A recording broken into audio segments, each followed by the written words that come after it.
A warm twilight settles over the horizon, the sky painted in deep blues and purples as day gently slips into night.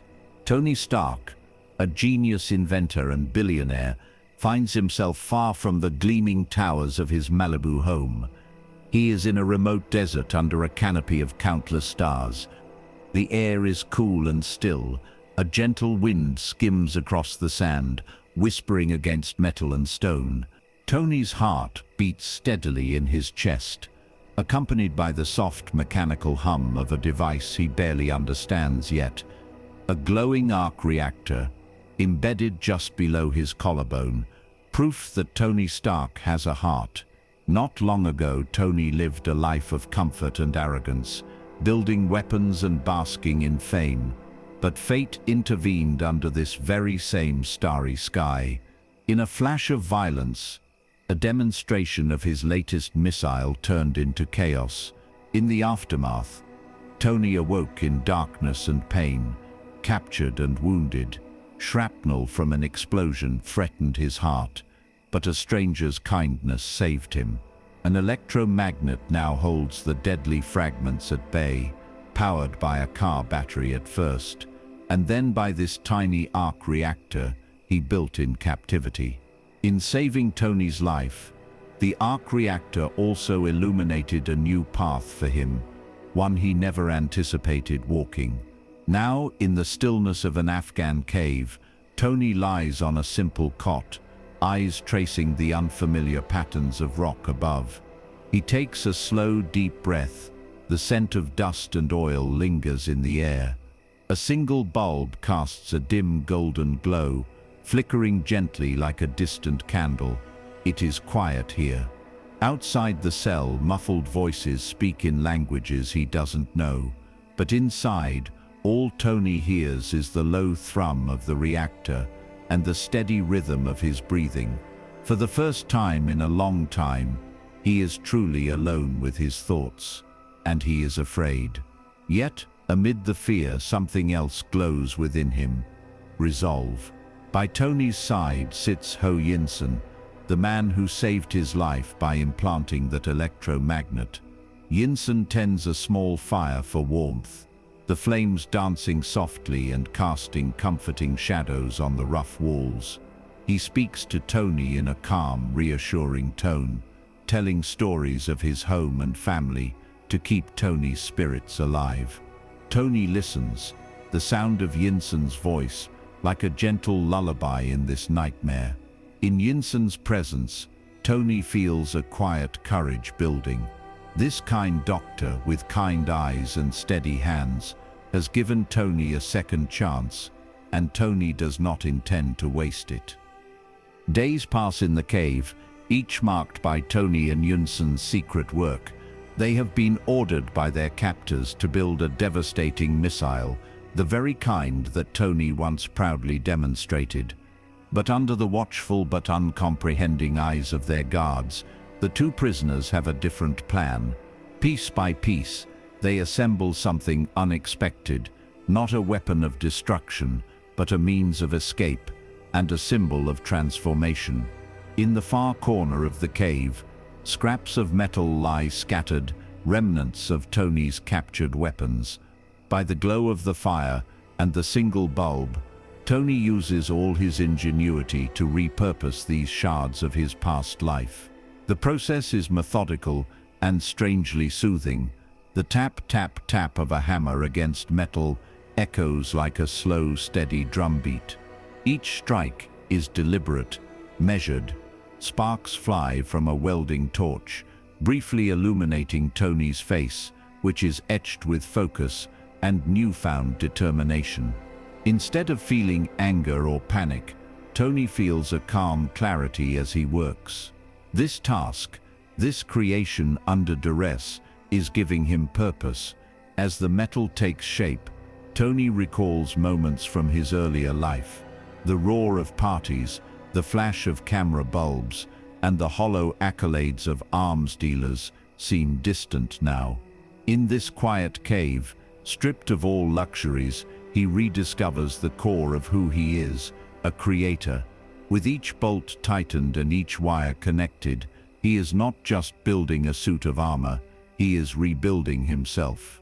Yunsen assists, passing tools with steady hands, occasionally murmuring guidance or encouragement. Though danger looms if they are discovered, an almost meditative focus binds them.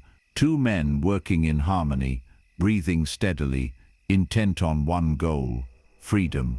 In rare pauses between labor, Tony and Yunsen speak softly. Yunsen shares memories of his village, of evenings watching his children play under the setting sun. Tony, who once avoided personal conversations, finds solace in listening.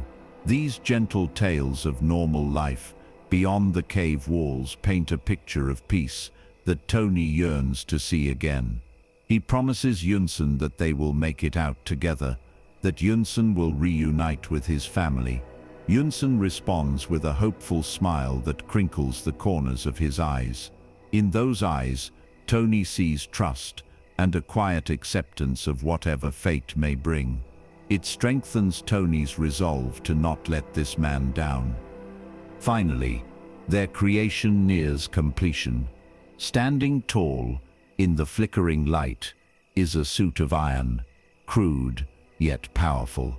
The metal is bulky and rough, but within it lies Tony's genius: hydraulic systems, improvised flamethrowers, and rocket boosters built from missile parts. It is a stark contrast to the delicate, life-saving arc reactor that will power it. This suit is Tony's rebirth, a cocoon from which he will emerge changed. On the day of their planned escape, the tension in the air is palpable, but Tony remains outwardly calm. Yunsen can see Tony's hands tremble slightly as he dons the armored suit piece by piece. In response, Yunsen places a hand on Tony's shoulder and meets his gaze. In a soft voice, Yunsen reminds Tony of something important, words that will forever echo in Tony's mind. Don't waste it. Don't waste your life. Tony nods solemnly, understanding that the life he's been given back must be used for a greater purpose. When the moment arrives, chaos erupts, yet we experience it through Tony's sharpened focus and measured breaths. The cave door bursts open. Guards rush in shouting. In the swirling dust and confusion, Tony activates his suit. With a hiss of steam and a surge of power, he steps forward, metallic footsteps thudding like a slow heartbeat. Bullets ping harmlessly off the iron plates. To Tony, each ricochet is like a raindrop tapping on a roof, distant and unthreatening inside his shell. He moves methodically through the haze, using the suit's built-in weapons in controlled bursts. A plume of flame here, a concussive blast there, disarming his captors with minimal chaos. Yunsen causes a distraction, drawing the guards away so Tony can charge the suit's power. Tony's heart clenches as he realizes what Yunsen is doing. In the smoky blur, he loses sight of his friend. The echoes of gunfire fade quickly, and Tony finds Yunsen lying on the ground, wounded fatally. The old man's breathing is ragged. Tony kneels, carefully cradling Yunsen's head. Around them, the cavern is oddly quiet now, disturbed only by the crackle of small fires.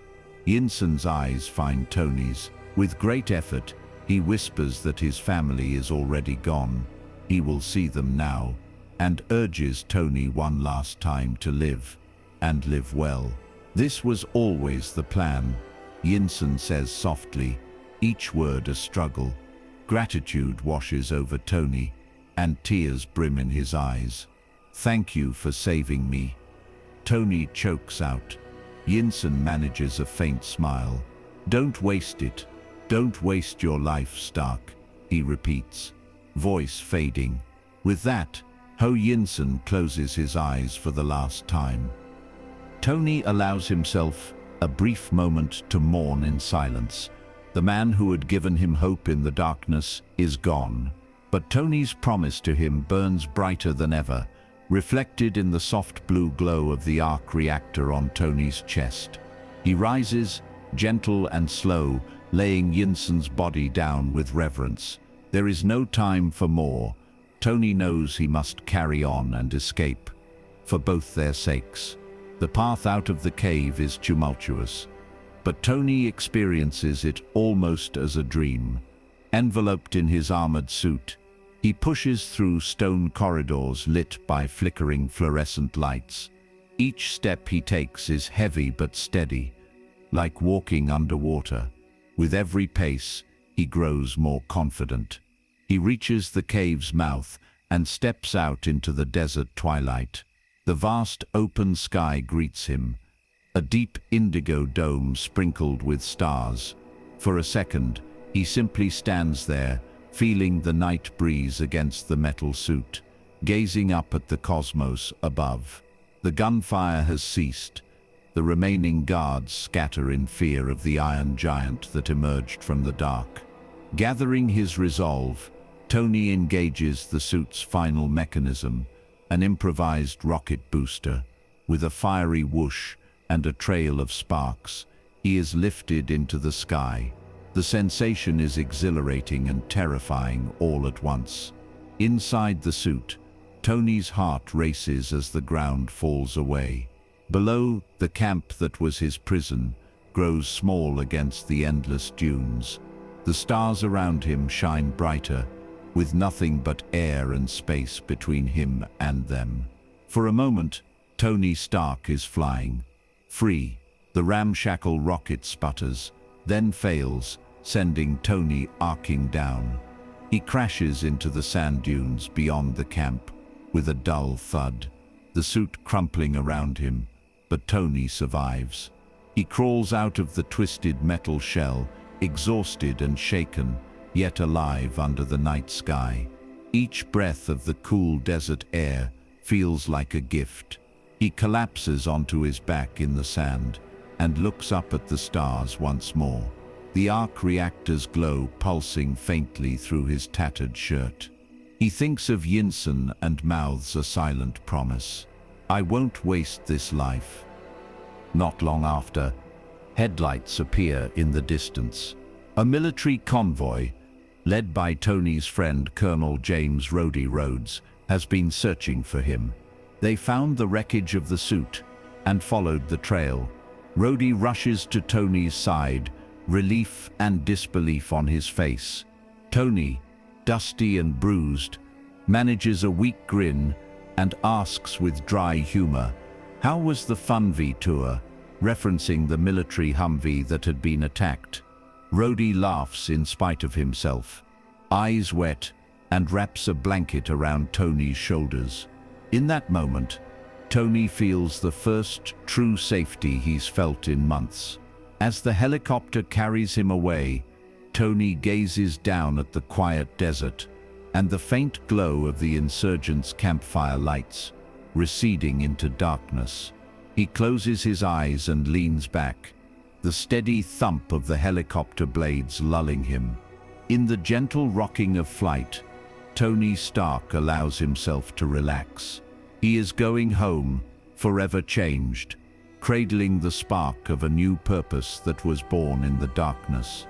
The sunrise over the Pacific Ocean bathes the Malibu coastline in pale gold as Tony Stark's private jet touches down. Home at last, the sleek modern architecture of his clifftop mansion stands silhouetted against the morning light. Tony steps out of the jet into the fresh, salty air coming off the sea. He pauses for a moment at the top of the steps, closing his eyes and feeling the warmth of the rising sun on his face. After the cold captivity of the cave, every sensation here at home feels amplified. The gentle caress of the breeze, the soothing rhythm of waves against the rocks below. It's as if the world itself is welcoming him back. Waiting anxiously on the tarmac is Pepper Potts, Tony's trusted assistant and closest confidant. The moment she sees him, her eyes fill with tears of relief. Tony, thinner and humbled by his ordeal, offers a small, tired smile. Pepper rushes to him, wrapping him in a careful embrace, mindful of his injuries. Tony leans into her hug, comforted by the familiar scent of her perfume and the sheer normalcy of a caring touch. Over her shoulder, he sees Happy Hogan, his loyal driver, standing by with a broad grin and misty eyes. For once, Tony is speechless, simply grateful to be surrounded by people who truly care for him. As they drive up the winding road to his estate, Tony gazes out the window at the sparkling ocean. The memories of the cave already feel like a distant dream under the Californian sun. Yet, the arc reactor in his chest is a constant reminder that it was all very real. Its soft hum accompanies him even now, a gentle assurance of life. Pepper insists he gets medical attention and rest, but Tony's mind is restless with a newfound clarity. He has been given a second chance, and he knows it's time to set a new course.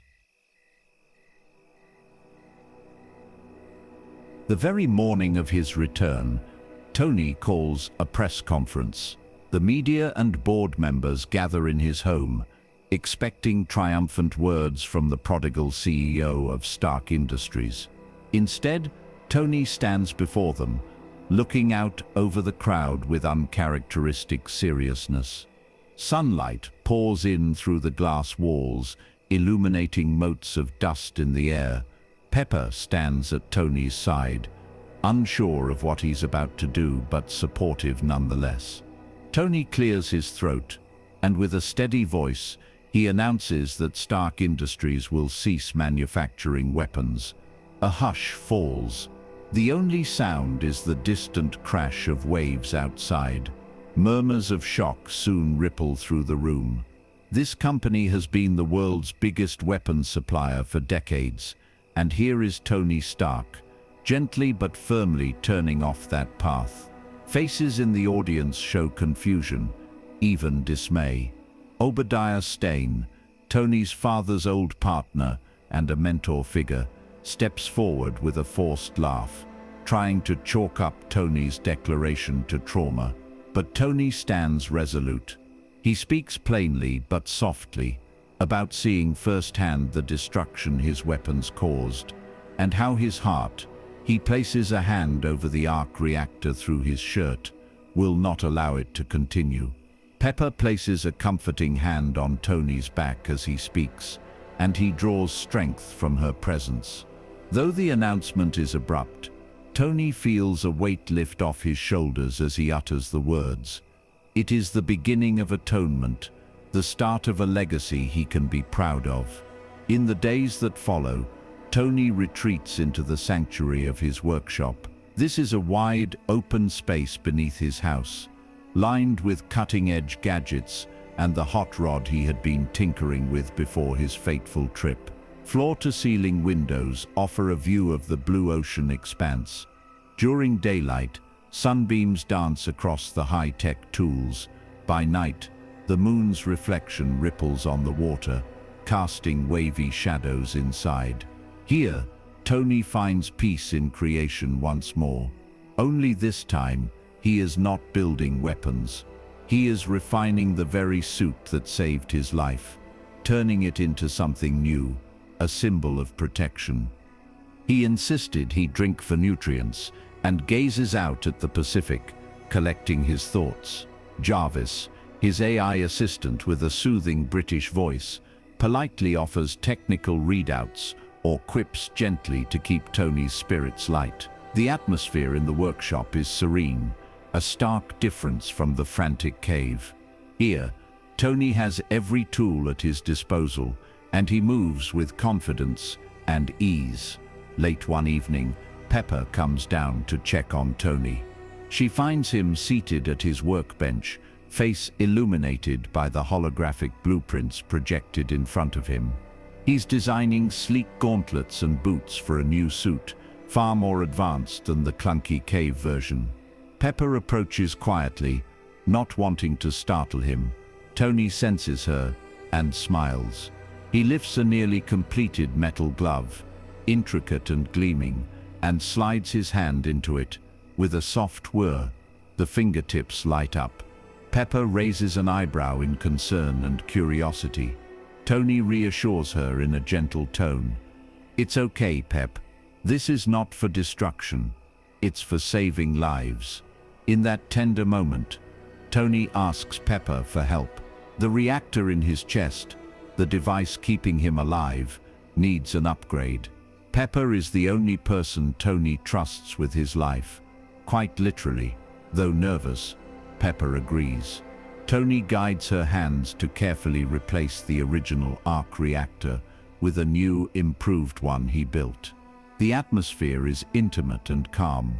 Tony lies back in a reclining chair, breathing steadily as Pepper gently reaches into the small circular opening in his chest. She bites her lip in concentration. Tony winces only slightly, focusing on Pepper's face to steady himself.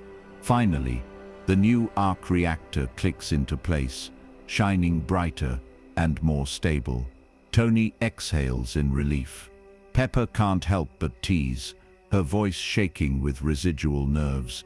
"Don't ever ask me to do anything like that again." Tony chuckles softly.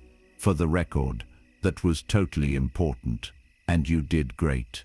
They share a quiet laugh, the tension releasing. As Pepper turns to leave, she presents Tony with a surprise, the original reactor, lovingly encased in a small glass display, with the words, "Proof that Tony Stark has a heart," engraved on it. Tony is struck silent. He gently takes the keepsake, eyes glistening, and places it on his desk, where he can always see it. In that moment, he realizes that his heart, both the literal and the metaphorical, truly has transformed. Nights in Malibu grow more tranquil as Tony nears completion of his new suit. He stands on his platform, arms outstretched, as robotic arms attach pieces of gleaming red and gold armor onto him. Each piece locks in with a soft click and a hiss, fitting perfectly to his form. When the helmet lowers onto his head, Tony feels a calm sense of purpose wash over him.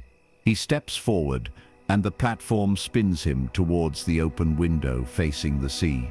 Moonlight glints off the suit's metallic surface. Jarvis runs a final systems check in a low, reassuring tone. Tony takes one deep breath and then lifts off into the night sky. Flying in this refined suit is a vastly different experience from the desperate rocket jump in the cave.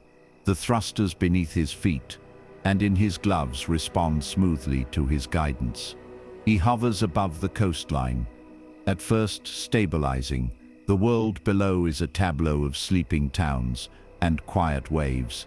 As Tony gains confidence, he soars higher, cutting through cottony clouds that glow silver in the moonlight. The sensation is freeing and joyful. Up here, in the silent cradle of the sky, Tony feels at peace. He is a tiny speck against the backdrop of the stars, yet he has never felt more connected to humanity. In his mind, he imagines how he might use this suit to help, to protect the people down below dreaming in their beds. Tony's first act as a self-made guardian is not long in coming. Through secret channels, he learns of a village across the world, the very village Yinsen was from, that is under threat by the same group that imprisoned him. One evening, Tony dons his suit and sets off across the globe. He flies stealthily, skimming above clouds and through the night. When he arrives, under cover of darkness, he finds terrified villagers hiding from armed men. With the soft whine of his suit's repulsors, Tony descends like a silent guardian. One by one, he disables the weapons pointed at the innocent, melting guns into useless metal with precise blasts that light up the night like fleeting fireworks. The aggressors flee in confusion and fear, not fully understanding what confronted them.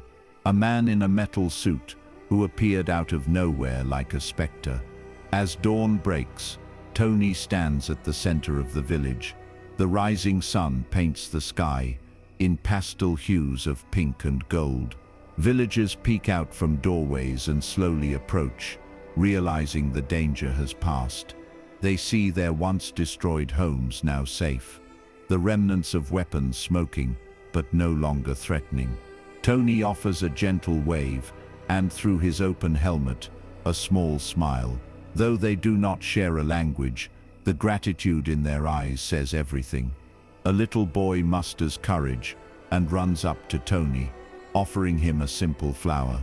Tony kneels down, the armor's servos whirring softly, and accepts the gift, placing it carefully in a compartment on his suit.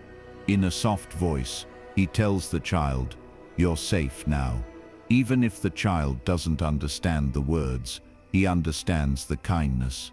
With that, Tony lifts off into the sky once more, the villagers watching until he disappears into the brightening heavens. Tony's heart feels full. This is what Yinsen had wanted, for him to not waste his life. And here he is, making a difference. Back in Malibu, Tony lands on his balcony as the morning light glitters on the ocean. He steps out of the suit, weary but content.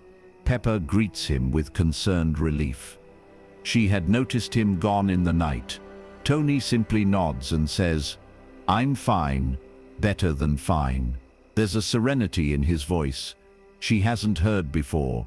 Together they watch the sun fully emerge from the horizon, casting a warm glow over them. Tony slips an arm around Pepper's shoulders, and she leans against him. The arc reactor in Tony's chest glows brightly in the daylight, a beacon of the life and hope he now carries forward. Tony's heroic nighttime deeds do not stay hidden for long. Whispers of a mysterious, armored figure saving innocents reach the press, and soon Tony finds himself in the spotlight in a way he hadn't anticipated. Instead of running from it, he decides to step forward, honestly. At a later press gathering, in front of a crowd of reporters, Tony faces a barrage of questions about the metallic savior. He's supposed to stick to a prepared statement, a cover story about a bodyguard in a high-tech suit. Pepper and his friend Rhodey watch from the sidelines, both giving him encouraging nods. Tony's eyes scan the room and then fall upon the proof that Tony Stark has a heart, memento Pepper gave him, which he brought along and set on the podium as a silent statement of who he really is now. With a subtle, tired smile and a calm voice, Tony simply says, "I am Iron Man." The room erupts into chaos of flashing cameras and shouting voices, but Tony feels an immense sense of relief and liberation. He has owned up to his new identity publicly, with no more secrets, standing proudly as both Tony Stark and the heroic Iron Man. Pepper gasps softly at the bold confession, but then she smiles. She sees Tony's not the man who hides behind excuses anymore. Rhodey places a hand on Pepper's shoulder as if to say, "Here we go." Tony steps away from the podium, exhaling deeply as though a burden has lifted. He has truly come into his own, ready for whatever comes next.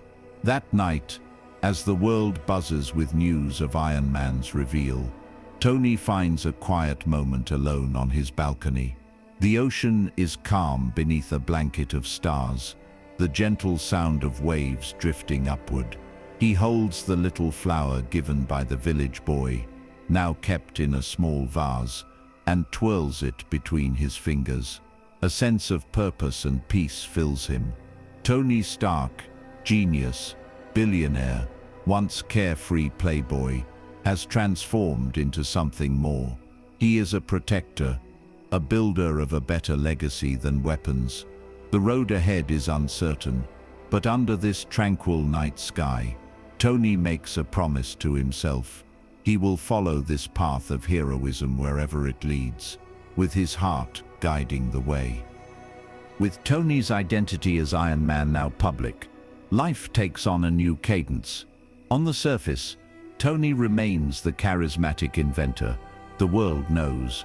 He cracks wry jokes at press events and races his flashy cars along the Malibu coast road, with the top down, the wind ruffling his hair. But privately, Tony faces a silent challenge that few know about. The very device that saved his life, the arc reactor in his chest, is slowly poisoning him.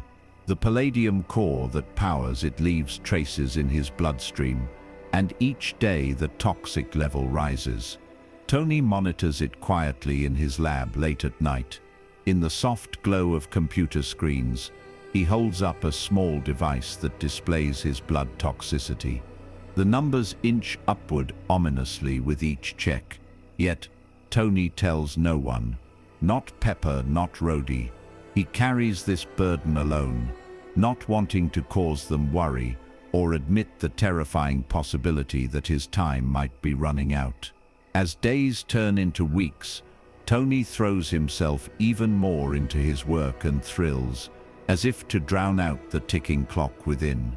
He hosts the re-inauguration of the Stark Expo, a grand fair of technology and future ideas, a legacy from his father Howard Stark that Tony revives in a bid to inspire hope. Underneath the fireworks and neon lights of the expo, Tony hides his trembling hands and pallid complexion. One evening, after a particularly exhausting day, Tony stands before the large illuminated globe sculpture that marks the expo's center. The crowds have left, and he lingers alone with his thoughts. He gazes up at the slowly rotating globe, lights reflecting in his dark eyes. Memories of Howard flood back, a father who was often distant, consumed by his work, yet who left breadcrumbs of wisdom for Tony to find. In the quiet night, Tony whispers to himself, "What would you do, Dad?" The night answers only with a gentle breeze that carries the distant sound of laughter from the last stragglers exiting the fairgrounds. Tony's struggle becomes harder to conceal. In the workshop, Jarvis gently reminds him of diminishing palladium supplies and his increasing fatigue. Tony, feeling cornered, begins to act recklessly, as though daring fate.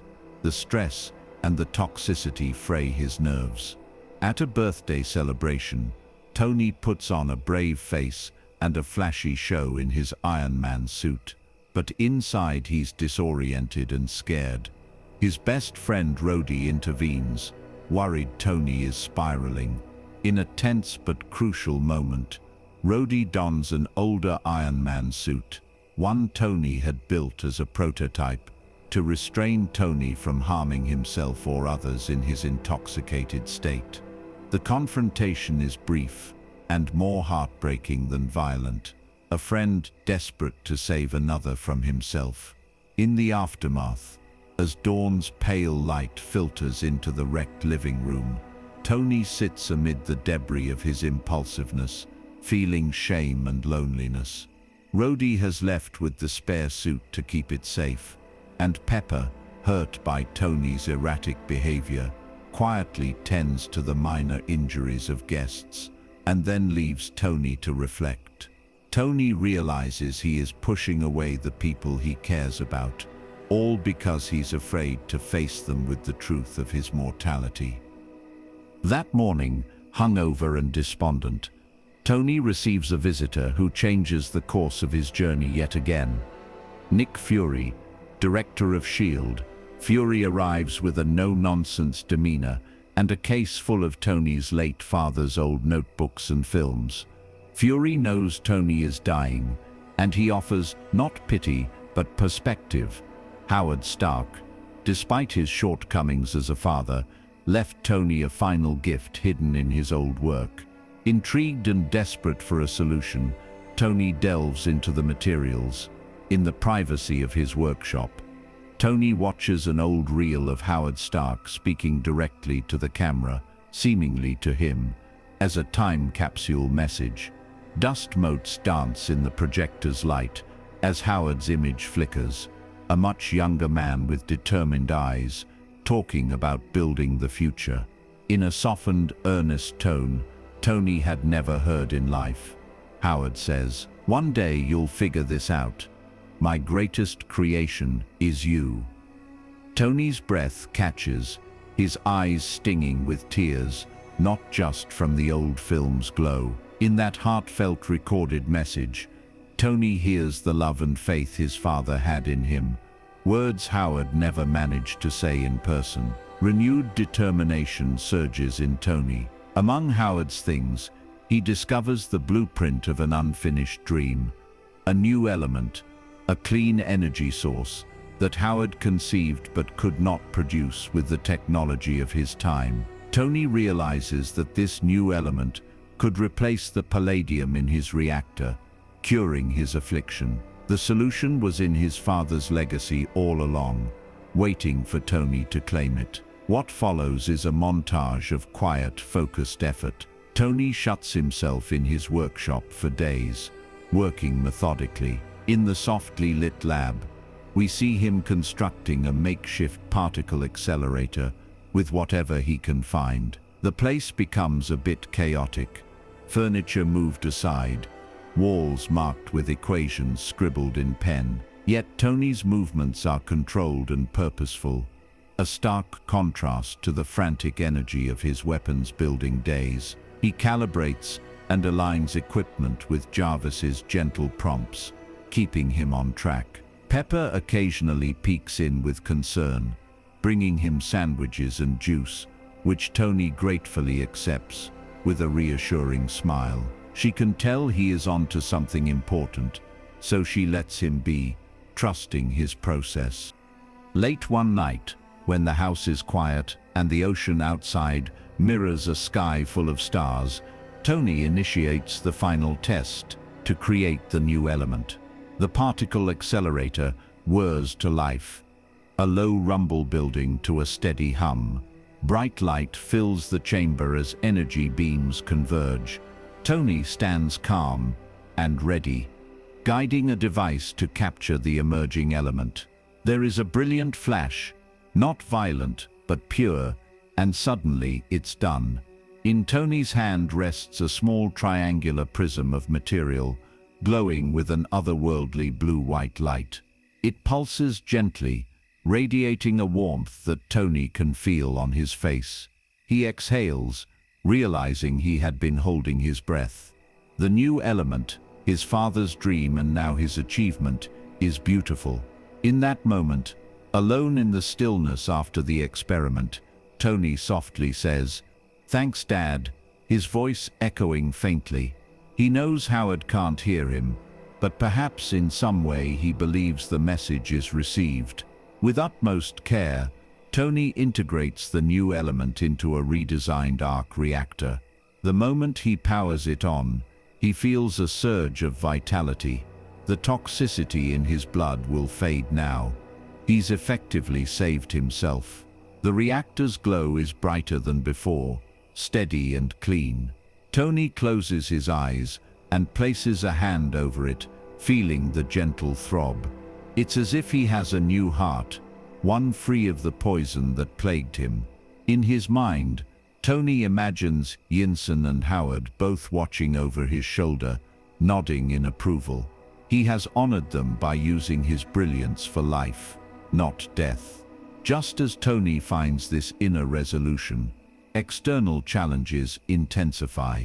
An enemy from the shadows steps forward, Ivan Vanko, a man whose father was wronged by Howard Stark long ago, has fashioned his own arc reactor and weaponized electric whips. Vanko harbors bitterness and seeks to destroy Tony publicly to avenge his family's legacy. The clash comes to a head in the bright light of the Stark Expo, the same hopeful fair Tony has poured his hopes into. One night, as crowds enjoy the festivities, Vanko unleashes an army of drone robots and commandeers Rhodey's suit, which has been fitted with weapons by the government and rebranded as War Machine. What could have been a terrifying battle in the skies above the expo is tempered by Tony's presence of mind and a commitment to protect innocence. As Vanko's drones attack, Tony streaks across the night sky in his armor, drawing their fire away from the fleeing crowds below. The dark canvas of night is suddenly alive with glowing streams of repulsor beams and erratic bursts of electricity from Vanko's whips. A surreal sort of fireworks show. The reflections dance off the surface of the calm lagoon by the expo. Tony and Rhodey, now back in control of his own suit, fight back to back. The two friends move in sync, covering each other with practiced ease. Inside Tony's helmet, Jarvis calmly provides targeting data, and Tony's breathing remains measured. He is in control, no longer the panicked man fighting for survival in a cave, but a hero handling a crisis with level-headed focus. On the ground, Pepper coordinates the evacuation of civilians, guiding people to safety with a reassuring voice. Tony can hear her over the comms, and it steadies him, knowing she's there. Together, Tony and Rhodey disable the drones one by one. Each drone explodes in a shower of golden sparks, reflecting in the glass of nearby buildings. To onlookers from afar, it almost resembles a planned light show. Finally, Tony confronts Vanko directly. Amid a Japanese garden exhibit at the expo, a patch of green tranquility with a little pond and a bridge, they face off. Vanko's whips crackle with deadly energy, illuminating the cherry blossom trees with harsh light. Tony, with the new element coursing through his reactor, feels a calm power within. The fight is swift yet stylized. Vanko's whips slice through the air, but Tony deftly dodges and parries using quick thruster bursts, leading Vanko on a chase around the garden. The serenity of the setting juxtaposes with their conflict, but Tony's goal is to end this without further destruction. In a final coordinated move, Tony and Rhodey catch Vanko in a crossfire of repulsor blasts, disabling his suit.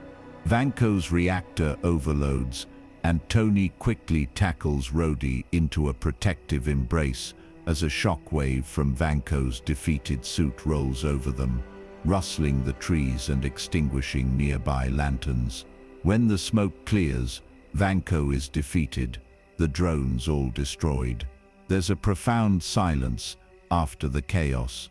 The only sound is Tony's breathing inside his helmet and the distant alarm bells ringing in the expo halls. He stands and helps Rhodey up. They clasp hands briefly, a gesture of camaraderie and relief. Tony spots Pepper amidst the aftermath, standing near the main stage, her face a mix of worry and relief when she sees him approach. He lands gently beside her, the weight of his metal suit causing a soft thud on the ground. Without hesitation, he removes his helmet. His face is slightly sweaty and smudged with soot, but his eyes are bright and alive. Pepper scolds him through tears, worried about his safety and exasperated by the danger, her words stumbling out about how she can't handle resignations and explosions in 1 week. Tony realizes in this moment how much Pepper means to him, how much worry he's caused her. As the night wind blows gently, carrying the scent of smoke and the garden's blossoms, Tony quietly apologizes, and then, mustering his courage for a different kind of leap, he leans in and kisses her. The world around them falls away. Pepper melts into the kiss, and for that brief time, they are just two souls reunited after a storm. Rhodey, walking up to join them, coughs in embarrassment and mutters, "You two look like you need some privacy," causing Pepper to laugh and Tony to flash a grateful grin. In the days after, Tony's life feels more balanced than ever. He has triumphed over his sickness, mended pieces of his past, and openly acknowledged his love for Pepper. One afternoon, In the quiet lull after the expo's closure, Tony and Pepper sit together on a bench overlooking the ocean. Tony has his arm around her while she rests her head on his shoulder. They watch the sunlight play on the water. There's no need for words. Tony thinks of the journey so far, from cave captivity to this peaceful moment, and feels immense gratitude. Rhodey joins them, handing Tony a file from Nick Fury. Inside, Tony finds an offer to join a wider initiative, something called the Avengers. Tony smirks and closes the file for now, preferring to savor the present tranquility. With Pepper and Rhodey by his side, he knows he won't face the future alone. As gulls wheel lazily in the sky, and the afternoon rays warm them, Tony breathes easy. Whatever comes next, he will meet it with a full heart and steady resolve. Some time later, Tony finds himself part of an extraordinary team, the Avengers. Initially, it's an uneasy alliance of remarkable individuals. A soldier from another time, Steve Rogers; a god from another world, Thor; a brilliant scientist with a dangerous alter ego, Bruce Banner; a master assassin, Natasha Romanoff; and a keen-eyed archer, Clint Barton. Tony, with his quick wit and ego, doesn't immediately mesh with everyone. There are moments in the Avengers' early days where tempers flare and personalities clash. But when a threat of unimaginable scale looms over Earth, these differences wash away like sand castles at high tide. United by necessity and a growing camaraderie, the team converges in New York City to face an alien invasion led by the trickster god, Loki. The city that never sleeps finds itself at war one clear day, under blue skies torn apart by a strange portal opening above Stark Tower, Tony's own skyscraper in Manhattan. When the portal tears into the sky, it is as if a hole has opened into the night of deep space at midday. From it, an alien army known as the Chitauri pours through, their ships humming ominously as they descend upon the metropolis. Buildings that once gleamed in the sun are cast in shadow by Leviathan alien creatures flying overhead. Despite the chaos erupting, Tony remains calm in the face of fear, his resolve hardened by previous trials.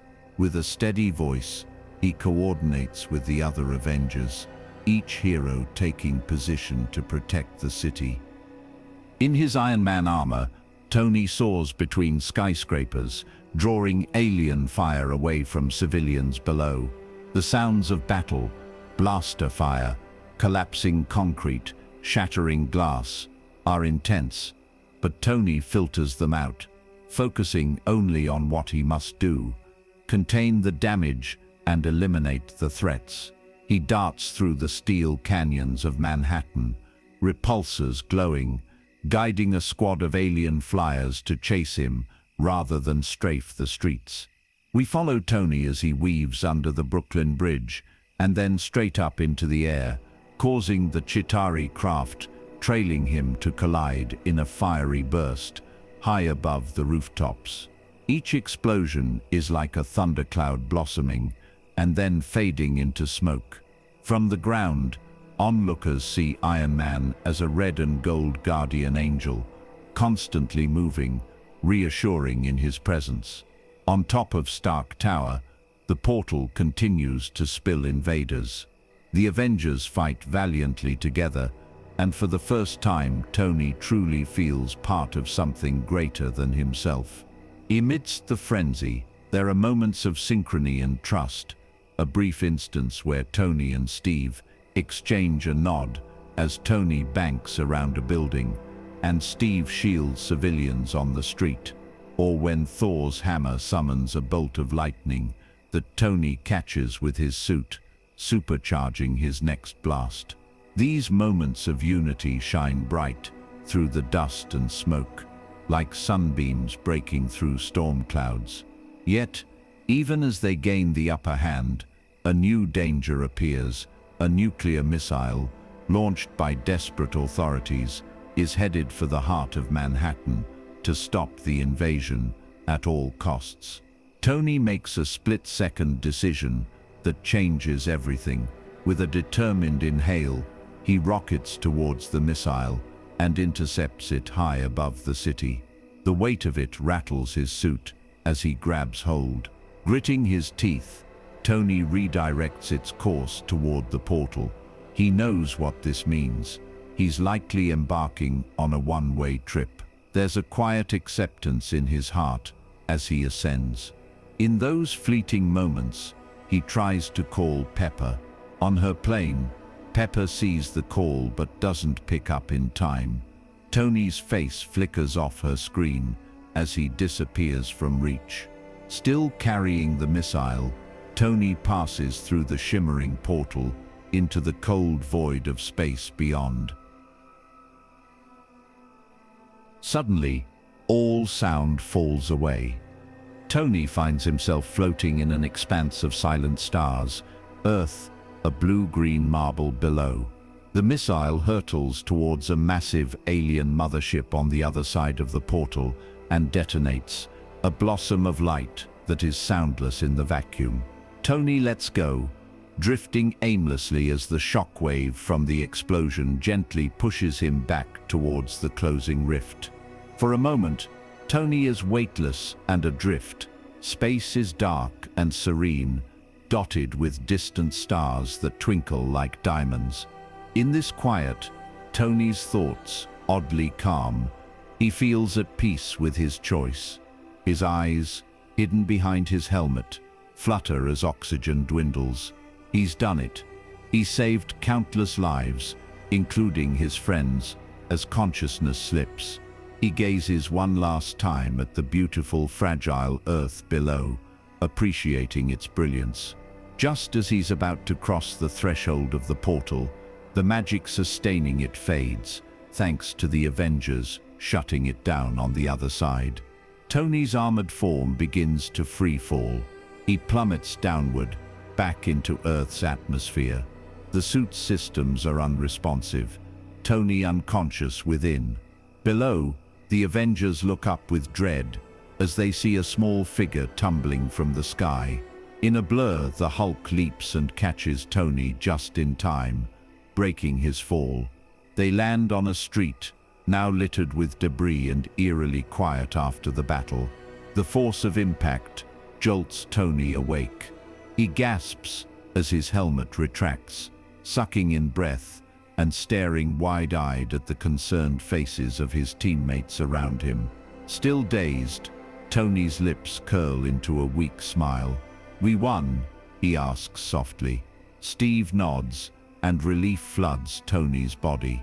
The adrenaline fading, Tony lies on the broken pavement and notices a patch of blue sky directly above. A single fluffy white cloud drifts across his view. He focuses on that simple, peaceful image, while the others gently help him to his feet. In classic Tony fashion, he breaks the tension with humor, suggesting they all try the shawarma place around the corner. It's such an ordinary desire in the wake of extraordinary events that it makes Steve chuckle and Bruce grin. The team gathers themselves and slowly walks away from the battleground, supporting each other, dust-covered but victorious. Tony's arm is slung around Thor for support. Steve walks beside them, and despite the exhaustion, they share the camaraderie of those who have been through something profound together.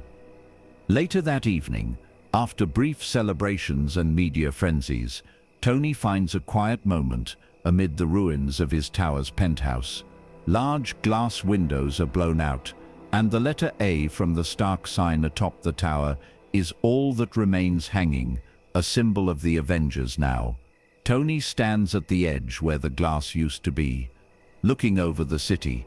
Twilight has fallen, and the city lights are flickering on, one by one, like gentle stars landing on Earth.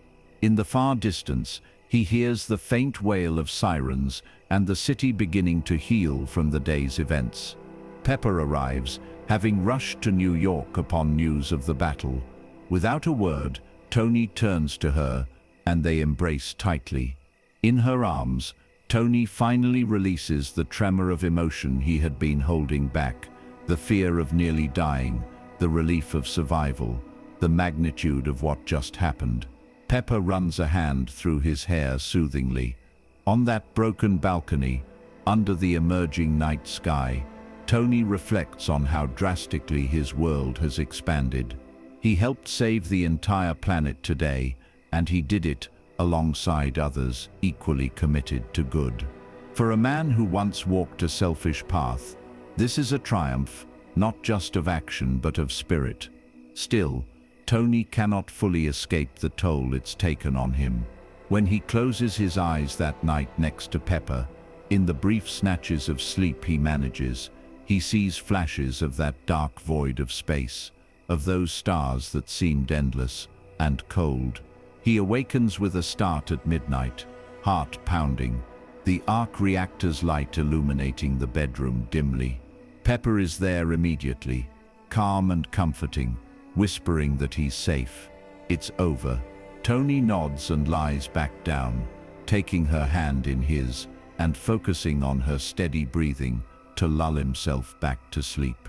The Battle of New York has been won, and Tony Stark has solidified his place among Earth's mightiest heroes. But as always, with every trial overcome, there are scars invisible to most. And so, as one chapter of Tony's life closes with the city's skyline returned to peace, another chapter quietly begins, one where Tony must find peace within himself, after seeing how small and vulnerable even he can be in the face of a universe so vast. Victory in New York brought Tony fame and admiration, but it also left invisible wounds. Back home in California, Tony struggles with nightmares that pull him back into the wormhole, into the silent dark of space. Night after night, he jolts awake in a cold sweat.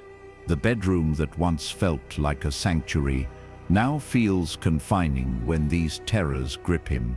Sometimes, the arc reactor's soft glow reflecting on the ceiling fan reminds him of that distant nuclear blast beyond the stars, and his heart races. Pepper often wakes to find Tony out of bed, pacing by the floor-to-ceiling windows overlooking the moonlit ocean. In those quiet hours before dawn, she joins him, wrapping him in her arms. Tony often apologizes for his restlessness, but Pepper just shakes her head and holds him tighter, humming softly until his breathing steadies. To cope with the anxiety and insomnia, Tony pours himself into what he knows best, creation. His workshop becomes both his refuge and therapy. Over countless late nights, he builds dozens of new Iron Man suits, each iteration more advanced, as if preparing for every possible threat to come. It's as if surrounding himself with these Iron Guardians could shield him from the fear that seeps into his mind. The workshop lights often remain on till morning, Tony tinkering away while gentle music plays to keep him centered. The rhythmic click of a wrench, or the soft buzz of a soldering iron, offers him a meditative focus, calming his racing thoughts. Pepper grows concerned. She sees Tony drifting into an obsessive pattern, hardly resting. One early morning, she finds him asleep at his desk, head pillowed on an arm, amidst scattered blueprints, with Duemi, his robotic arm assistant, quietly placing a blanket over him, as Tony had playfully programmed it to do. Pepper realizes just how deeply Tony's fears run. She gently wakes him with the aroma of coffee and a reassuring smile. Tony gazes up at her, eyes weary, and attempts a joke about building a suit of armor around the world. An offhand remark that reveals how desperately he wishes to protect everything and everyone he cares about.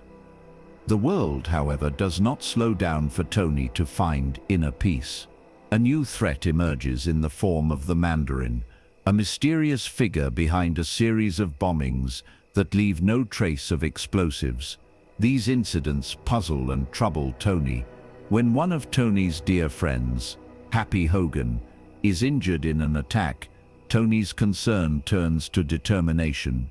In a moment of bravado fueled by frustration and lack of sleep, Tony openly challenges the Mandarin on live television, even giving out his home address. It is a dare born of anger, but also a yearning to end the uncertainty. After issuing the challenge, Tony feels a momentary relief, as if taking control of the situation, but it is short-lived. That evening, under a leaden grey sky, Tony works in his garage workshop, while a storm looms over the ocean horizon.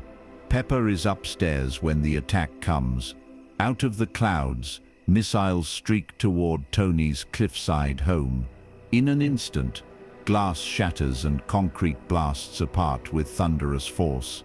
Tony's house, usually a haven of cutting-edge calm, becomes a whirlwind of collapsing structures and fire. Yet amid the chaos, Tony's focus zeroes in on one thing. Pepper. He sees her nearby, frozen in shock and fear as debris begins to rain down. With split-second timing, Tony summons one of his new prototype suits, guiding it onto Pepper to shield her. Pieces of the suit fly across the room, encasing her just in time as an explosion hurls them apart. Underwater from the impact, Tony gropes for Pepper, panic gripping him far more than any fear for his own life. He finds her, safe inside the suit, and manages to get her to the surface. With a massive effort, he activates thrusters to blast Pepper away from the collapsing house to safety outside, like a metallic guardian angel carrying her from the inferno. Relieved but now completely exposed, Tony barely has seconds to try to save himself. The mansion crumbles into the churning sea, dragging Tony down with it in a vortex of concrete and water. All goes black. Hours later, Tony awakens to a quiet, snowy landscape. His suit, operating on emergency power, flew him far away from Malibu in a pre-programmed flight path, crashing in rural Tennessee. It's night, and a gentle snow is falling. The world is utterly silent except for the soft crunch of snow as Tony staggers up from the crater his landing made. The cold air bites at him through the damaged suit. He's alone, presumed dead by the world, armor nearly depleted of power. But in this isolation there's a strange serenity. The sleepy town nearby is dark and still, Christmas lights twinkling on a few porches. Tony drags the inoperative suit behind him like a weary knight hauling his armor after battle, and seeks shelter in a seemingly unused barn.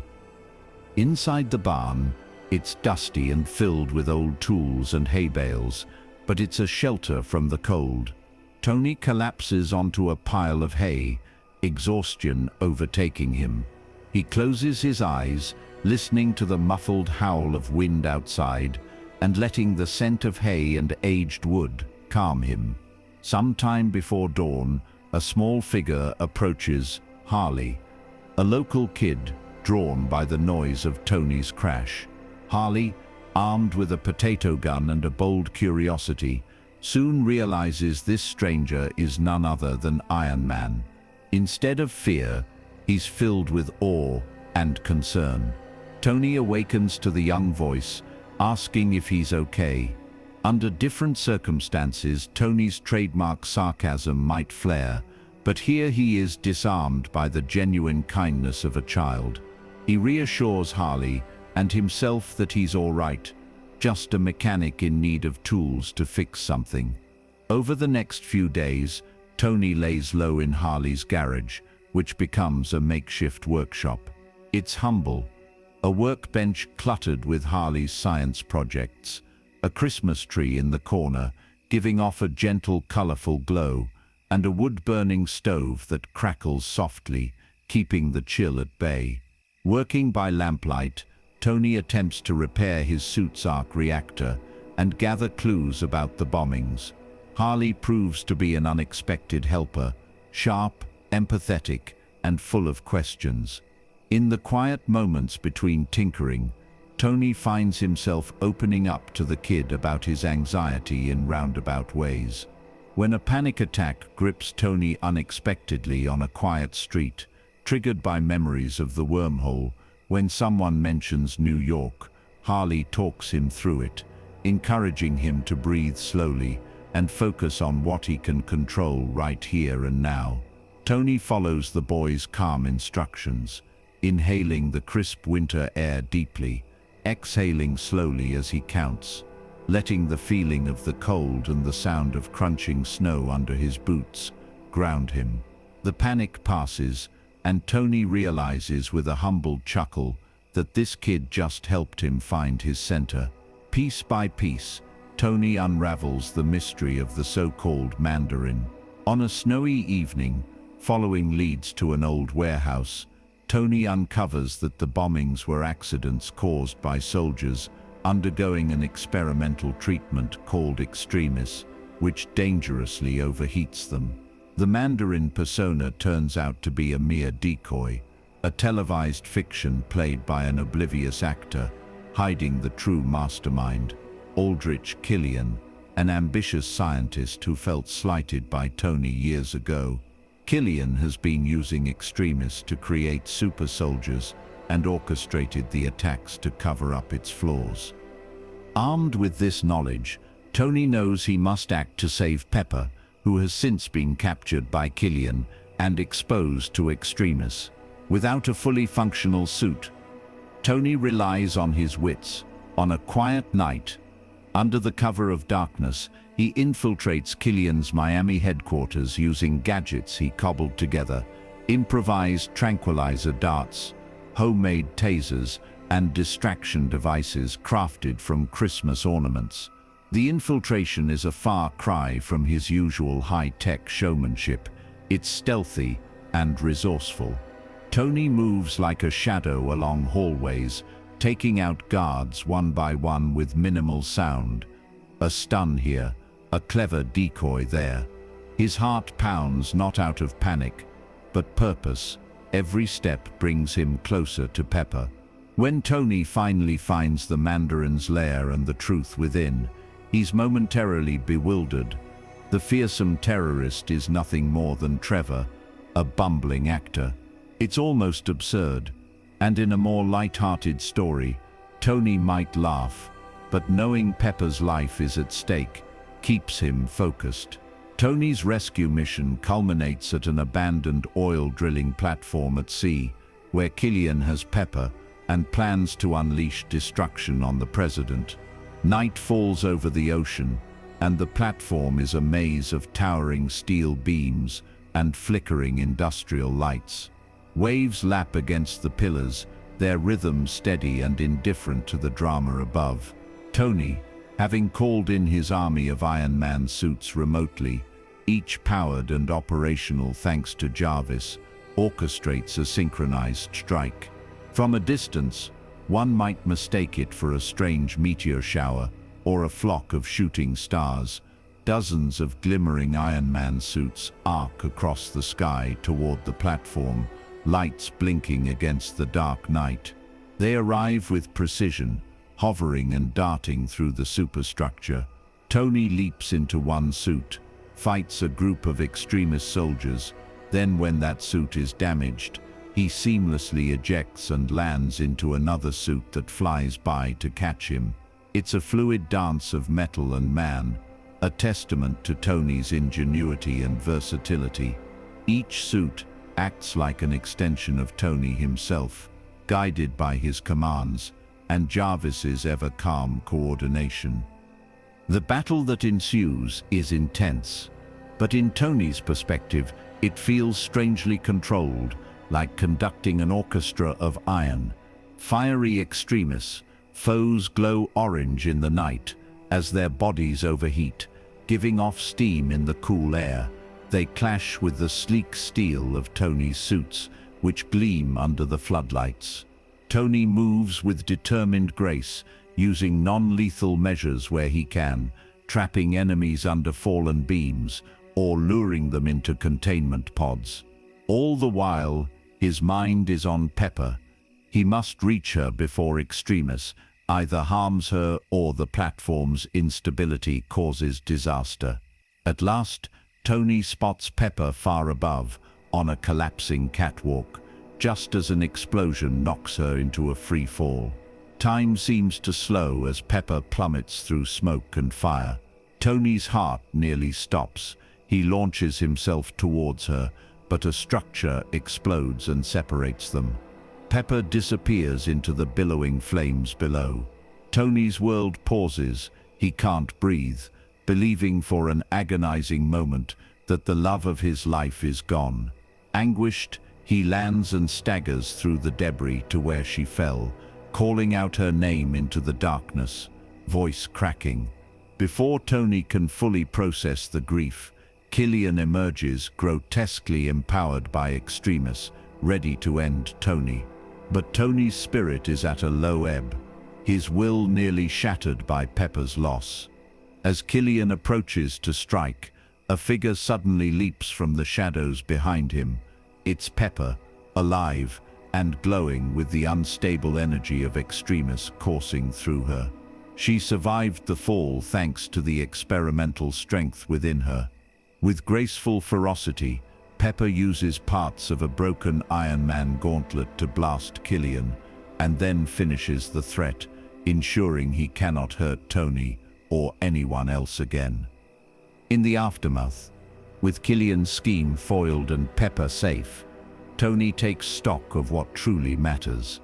The dozens of Iron Man suits hover above the ruined platform, awaiting his command.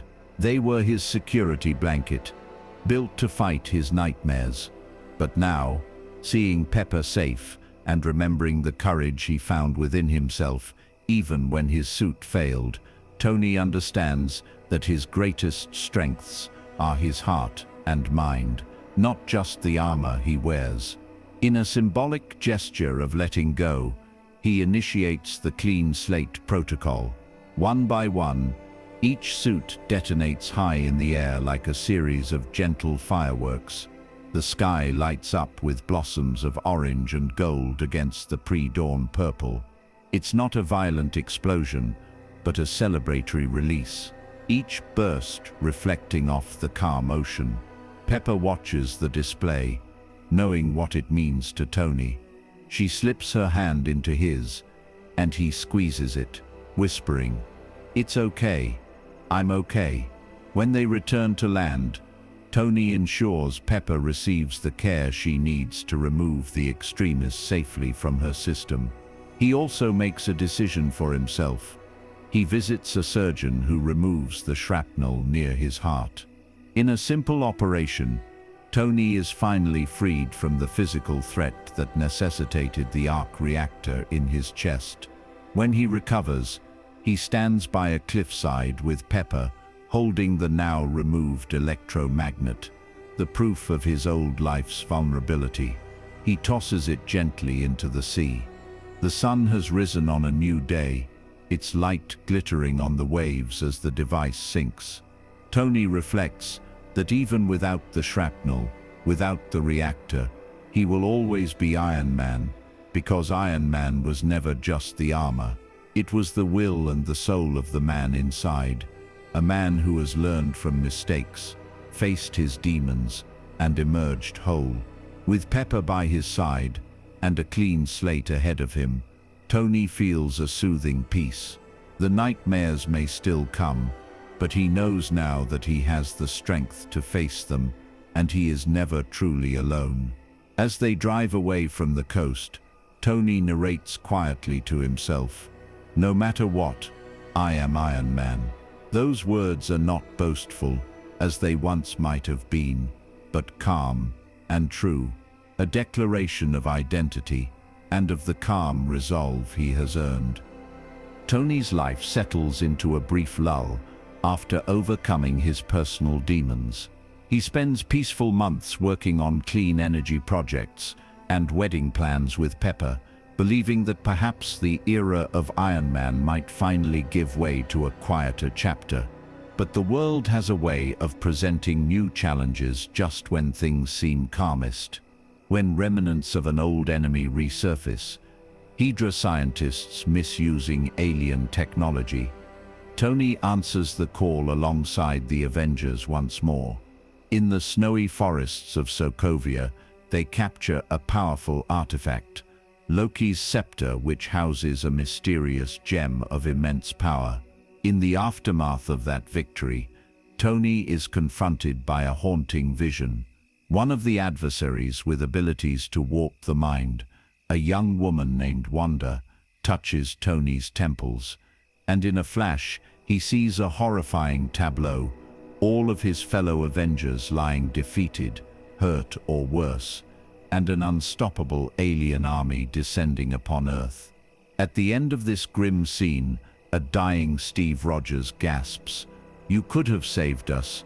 Tony snaps back to reality with a gasp, heart pounding and breath shallow.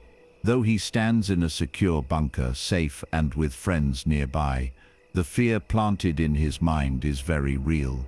That night, as the Avengers rest at a safe house, Tony stares at the crackling fireplace, Wanda's vision replaying in his head. Embers swirl up the chimney like souls vanishing into the dark. Steve notices Tony's distant look and asks if he's all right. Tony musters a nod and a weak smile, but inside he's shaken. This vision, however false, strikes at Tony's deepest worry, that he might not be able to protect those he cares about from what's out there.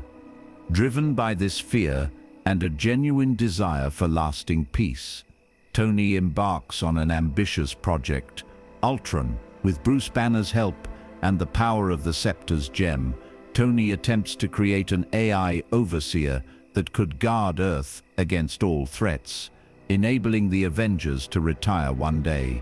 In theory, it's a noble goal, a suit of armor around the world, as Tony describes it.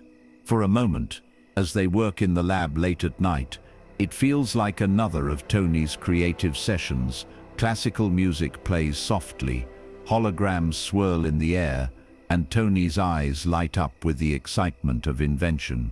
Bruce is cautious, but Tony, fueled by that dire vision, is determined.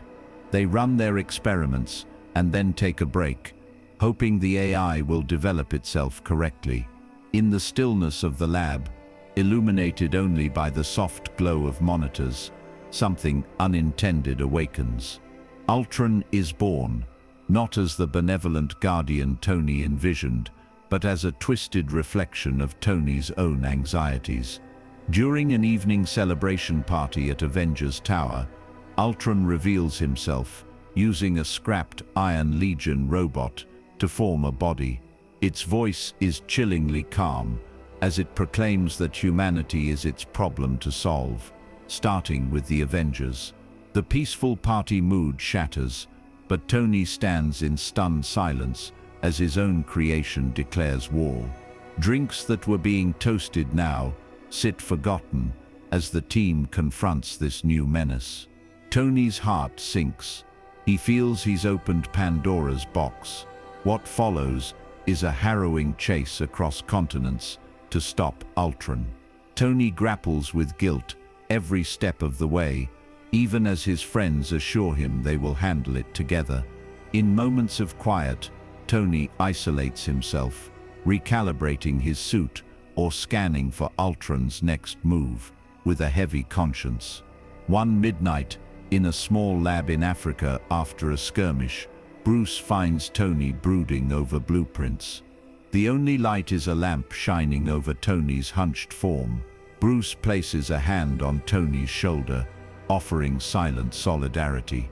Tony gives a faint nod, appreciating the gesture. He knows he made a mistake, but he's resolute to set it right. Ultron's plan becomes horrifyingly clear. He lifts the entire Sokovian capital city up into the sky, intending to crash it down to cause global destruction. When the Avengers arrive, they behold a surreal sight at dusk. a chunk of the city floating high above the clouds, buildings and streets still intact, but slowly crumbling at the edges. Tony rockets up to this levitating island, and from his viewpoint, it's as if an enchanted city has been torn from fairy tales, picturesque houses, and a quaint church now suspended among pink and orange sunset clouds. But beneath that beauty lies mortal danger for thousands of people.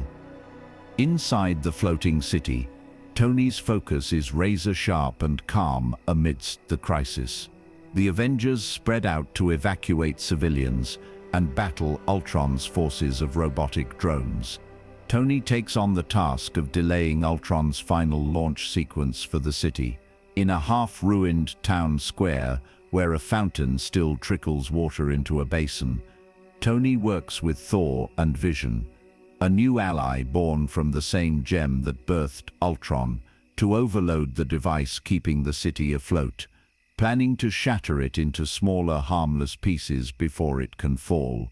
Despite the high stakes, there is a strange tranquility in Tony's demeanor.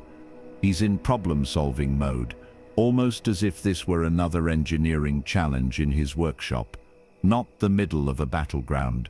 Jarvis's familiar voice, now part of the being called Vision, and the steady camaraderie of his teammates reinforce his confidence. As Tony flies around to assist evacuation, he spots a family trapped on an upper floor of a tilting building.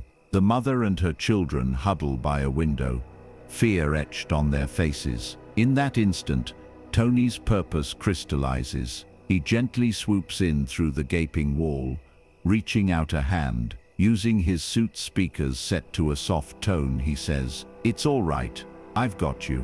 One by one, he carries the family members to an evacuation transport, provided by Nick Fury's SHIELD helicarrier that arrived to help. Each rescue is done with utmost care, Tony cradling them as he flies at a safe, slow pace over to the lifeboat. The little girl clings to him tightly, and Tony's heart swells with protectiveness. He reassures her with calm words, and even manages a gentle joke that draws a trembling smile from her by the time he sets her down. With civilians being ferried off the floating city in waves, the Avengers make a final push to end the threat. In the town square, under a sky now burning gold with the setting sun, Tony and his allies confront Ultron's prime body. A fierce battle ensues, but Tony's perspective is less about violence and more about coordination and heart. He feels the unity of fighting alongside friends who trust each other implicitly.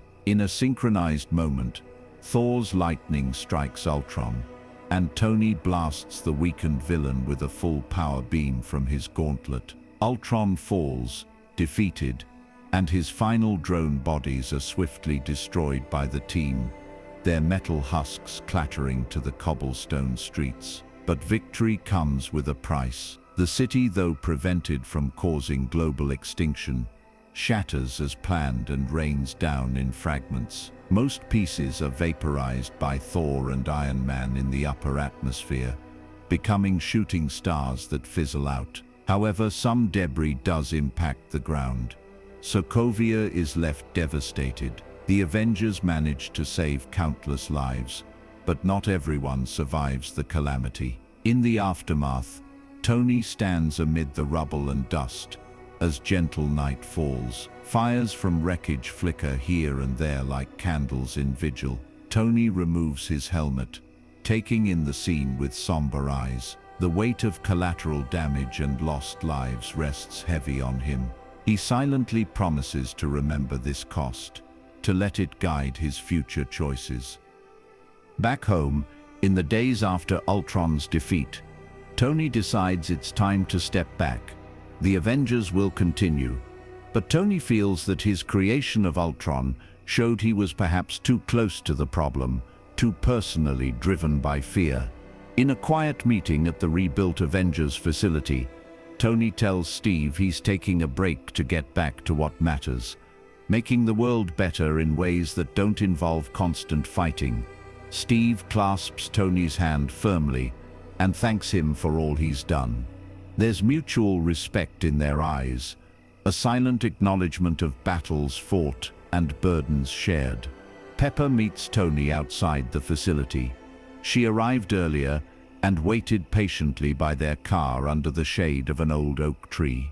Tony walks over, wearing casual clothes instead of armor, feeling like a man returning home after a long war.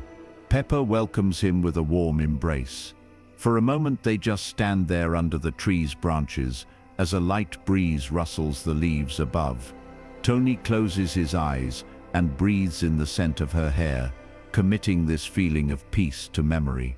He knows there's much to reflect on. The consequences of Ultron will reverberate, but right now in Pepper's arms, he allows himself to just be present and grateful that this chapter is over. As they drive away from the Avengers compound at sunset, Tony looks at the horizon. The sky is a gentle gradient of orange to purple, the first stars twinkling out as day eases into night. He reaches over and holds Pepper's hand. He carries lessons hard learned, that his desire to control every outcome can sometimes create new dangers, and that sometimes the best thing to do is trust others and oneself without an iron shield. Though he doesn't yet know what the future holds, Tony Stark is determined to face it with humility and heart. Peace proves fleeting once again as the political repercussions of the Avengers' battles catch up to them. The massive destruction in Sokovia leaves the world anxious about unchecked heroes. Governments draft the Sokovia Accords, an agreement to regulate and control the Avengers' actions. Tony, racked by guilt from Ultron and convinced some oversight could prevent future tragedies, supports the Accords. His resolve hardens when a grieving mother confronts him after a speech, pressing a photo of her lost son into his hand, a son who died in Sokovia during the chaos. Tony carries that photo in his pocket afterward, its weight heavier than the paper it's printed on. In the still of the night, he often takes it out and looks at the smiling young face, silently apologizing and vowing to make things right. When the Avengers meet to discuss the Accords, fault lines crack through the team. Steve Rogers opposes government control, believing in freedom and fearing agendas. The disagreement is polite at first, but deeply felt. Tony's voice trembles slightly as he implores Steve to consider the alternative, that not signing could lead to the team being disbanded, or worse, hunted. Steve, steadfast, responds that surrendering their right to choose might mean failing when they're needed most. The room falls quiet, except for the soft tick of a wall clock and the distant rumble of thunder outside. A storm is coming, literally and figuratively. Circumstances spiral. When Steve's old friend, Bucky Barnes, the Winter Soldier, is implicated in a deadly bombing, Steve moves to protect Bucky, convinced of his innocence, while Tony feels duty-bound to bring Bucky in. The rift widens into a chasm. Emotions that had been held in check now surge. What began as a philosophical disagreement turns into a personal conflict fueled by hurt and mistrust. Under a brooding grey sky at an airport in Germany, the two factions of Avengers confront each other. It's a heartbreaking scene. Friends who once saved the world side by side now stand opposed. Tony's team advances carefully. He has brought allies, including a young new hero he's taken under his wing, Peter Parker, hoping to minimize harm by controlling the situation. Steve's team, equally reluctant, braces for the encounter. For a moment, there's a standoff, an opportunity for someone to yield, but neither side can. So the clash ensues. Even as they fight, Tony holds back as much as he can. He instructs his side to show restraint. They are not out to hurt their friends, just to stop them. The entire confrontation feels like a tragic dance in the rain. The sky opens up with a light drizzle, drops pattering on metal suits and concrete. Tony's heart isn't truly in the fight. It aches each time he fires a repulsor near Clint or Natasha, hoping they'll just stand down. He notices how Steve is pulling punches too, making sure not to truly injure. Amid the scuffle, Tony finds himself face to face with Steve on the tarmac. They exchange blows, but their eyes mirror the same pain. "We don't have to do this, Tony," Steve says between breaths, rainwater running down his face. Tony, voice strained, replies, "You're not giving me a choice. There's sorrow there. Neither truly wants this." In the end, Steve and Bucky manage to escape, while Tony's side suffers injuries. War Machine Rhodey is accidentally hit and falls from the sky, crashing to the ground. Tony's heart stops when he sees his best friend plummet. He rushes to Rhodey's side, ripping off the helmet. Rhodey is alive, but badly hurt. Tony kneels in the wet grass next to him as emergency medics arrive, feeling the guilt wash over him that his closest friend was harmed in this internal war. The aftermath is quiet and painful. Steve and most of his allies go into hiding. The Avengers, as they were, are shattered. Tony returns to the Avengers facility, now almost hollow with so many gone. Late at night, he assists Rhodey with physical therapy. Rhodey's legs were paralyzed in the fall. In a brightly lit medical room that smells of antiseptic, Tony helps strap Rhodey into newly designed leg braces. Rhodey offers a reassuring, if labored, smile, and makes a joke to cut the tension, saying, "This is the part where you rehab me, and I kick your ass at pool, right?" Tony lets out a soft chuckle, grateful that Rhodey's spirit is intact. But when Rhodey struggles to take a step, Tony's face falls into a mask of regret. If only he could rewind time. Amidst this gloom, a small olive branch arrives. Steve sends Tony a heartfelt letter and an old flip phone on a quiet afternoon, sunlight streaming through the compound's windows onto the polished floor. Tony reads Steve's words. Steve apologizes for hiding the truth about Tony's parents' death. That Bucky, while mind-controlled, was the one who killed them years ago. A truth that had come out during a brutal showdown in Siberia. That revelation had been the final straw.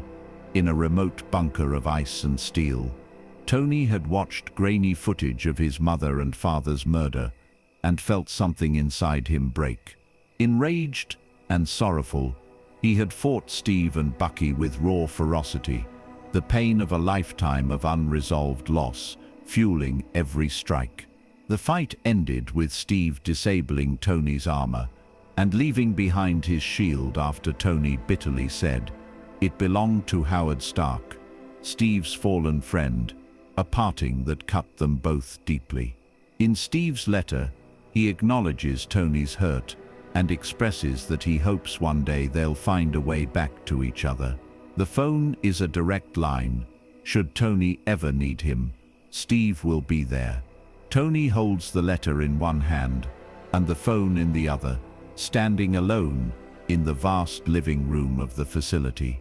Dust particles float in the sunbeam, and the only sound is the distant hum of machinery. He closes his eyes and takes a deep breath. The anger that had been tightly wound in him begins, slowly, to loosen into something else. A sorrowful acceptance. He doesn't call Steve, not yet, but he doesn't throw the phone away either. He slips it into his pocket, a quiet understanding passing in his heart that this chapter isn't closed forever. In the months that follow, Tony focuses on what he can control and heal. He and Pepper reconcile. Their relationship had been strained by Tony's constant involvement in Avenger business, but they find their way back to each other. On a peaceful evening at the new Avengers facility, Tony takes Pepper for a walk around a serene lake on the grounds. The water is still, reflecting the purples and oranges of the sunset. Tony admits his mistakes and expresses his desire to prioritize their life together. Pepper, with tears in her eyes but a smile on her lips, forgives him, understanding the burdens he's carried. They embrace, and the tension Tony has held in his shoulders seems to melt away into the gentle breeze that rustles the reeds by the lake. During this period, Tony also embraces a new role: mentor. He keeps an eye on young Peter Parker, the Spider-Man, whom he had recruited to help at the airport battle.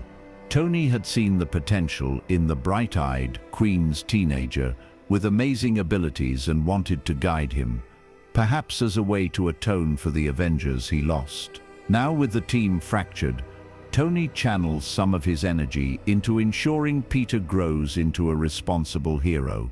It's a rewarding, if occasionally comical, endeavor. Peter's youthful excitement is a balm to Tony's weary soul. During one calm night in New York, Tony meets Peter on a rooftop after the boy helps stop a mundane robbery. The city lights twinkle below like a bed of stars. Tony gives Peter gentle advice, emphasizing the importance of being safer and smarter, not just brave. There's a fatherly tone to his words. Peter looks up to Tony not just as Iron Man, but as a role model. Seeing the trust in the kid's eyes, Tony feels a surge of protectiveness. In that quiet moment, Tony promises himself he'll do everything he can to keep this kid safe, to not repeat the mistakes of the past. And so, as time flows on, Tony stands at a crossroads of past regrets and future hopes. The Avengers are divided, but not destroyed. Friendships are strained, but the love at their core remains. Tony has endured heartbreak and self-inflicted wounds, yet also found new purpose in guiding the next generation and rebuilding his personal life. He moves forward with caution and care, carrying lessons of humility, ever aware of the precious things he could yet lose. Little does he know that the greatest challenge of all still lies ahead, one that will require every lesson, every ally, and every ounce of spirit he's gained on this long journey. A period of uneasy peace follows, and Tony dares to hope the worst is behind them. He and Pepper move forward with wedding plans, and Tony dreams of a simple life, even having a child, as he once dreamt of a baby named after Pepper's eccentric uncle Morgan. On a warm morning in New York's Central Park, Tony and Pepper take a stroll under the canopy of green leaves. Sunlight filters through, dotting their path with golden patches. Tony shares with Pepper a dream he had of them as parents. There's a softness in his eyes and a smile at the thought. Pepper teases him lightly, amused that Tony Stark, the man who once swore off responsibility, is now giddy about the prospect of family. They pause by a serene pond where ducks glide across the surface, causing gentle ripples. For a moment, everything is perfect and calm. This calm shatters abruptly. A portal of swirling sparks appears before them, and out steps Dr. Stephen Strange, the master of the mystic arts, alongside Bruce Banner, who has just returned from far-off worlds. They bring dire news. Thanos, the mad titan, is coming, a warlord from the cosmos, seeking the 6 Infinity Stones to wipe out half of all life in the universe with a snap of his fingers. Tony's blood runs cold. It's as if the nightmare he's feared since New York is finally here. Yet, he steels himself. The gentle morning now feels charged with impending storm. Tony turns to Pepper, apology and worry etched on his face. She nods, understanding he must go, even though her eyes betray fear for him.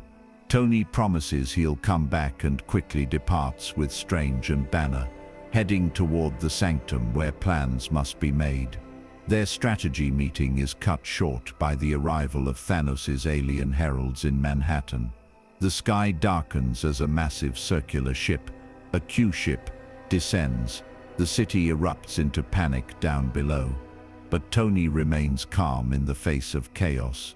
He dons a new nanotech armor that spreads over him like liquid metal, a sleeker and more advanced suit than ever before, and takes to the streets with Doctor Strange and his ally Wong.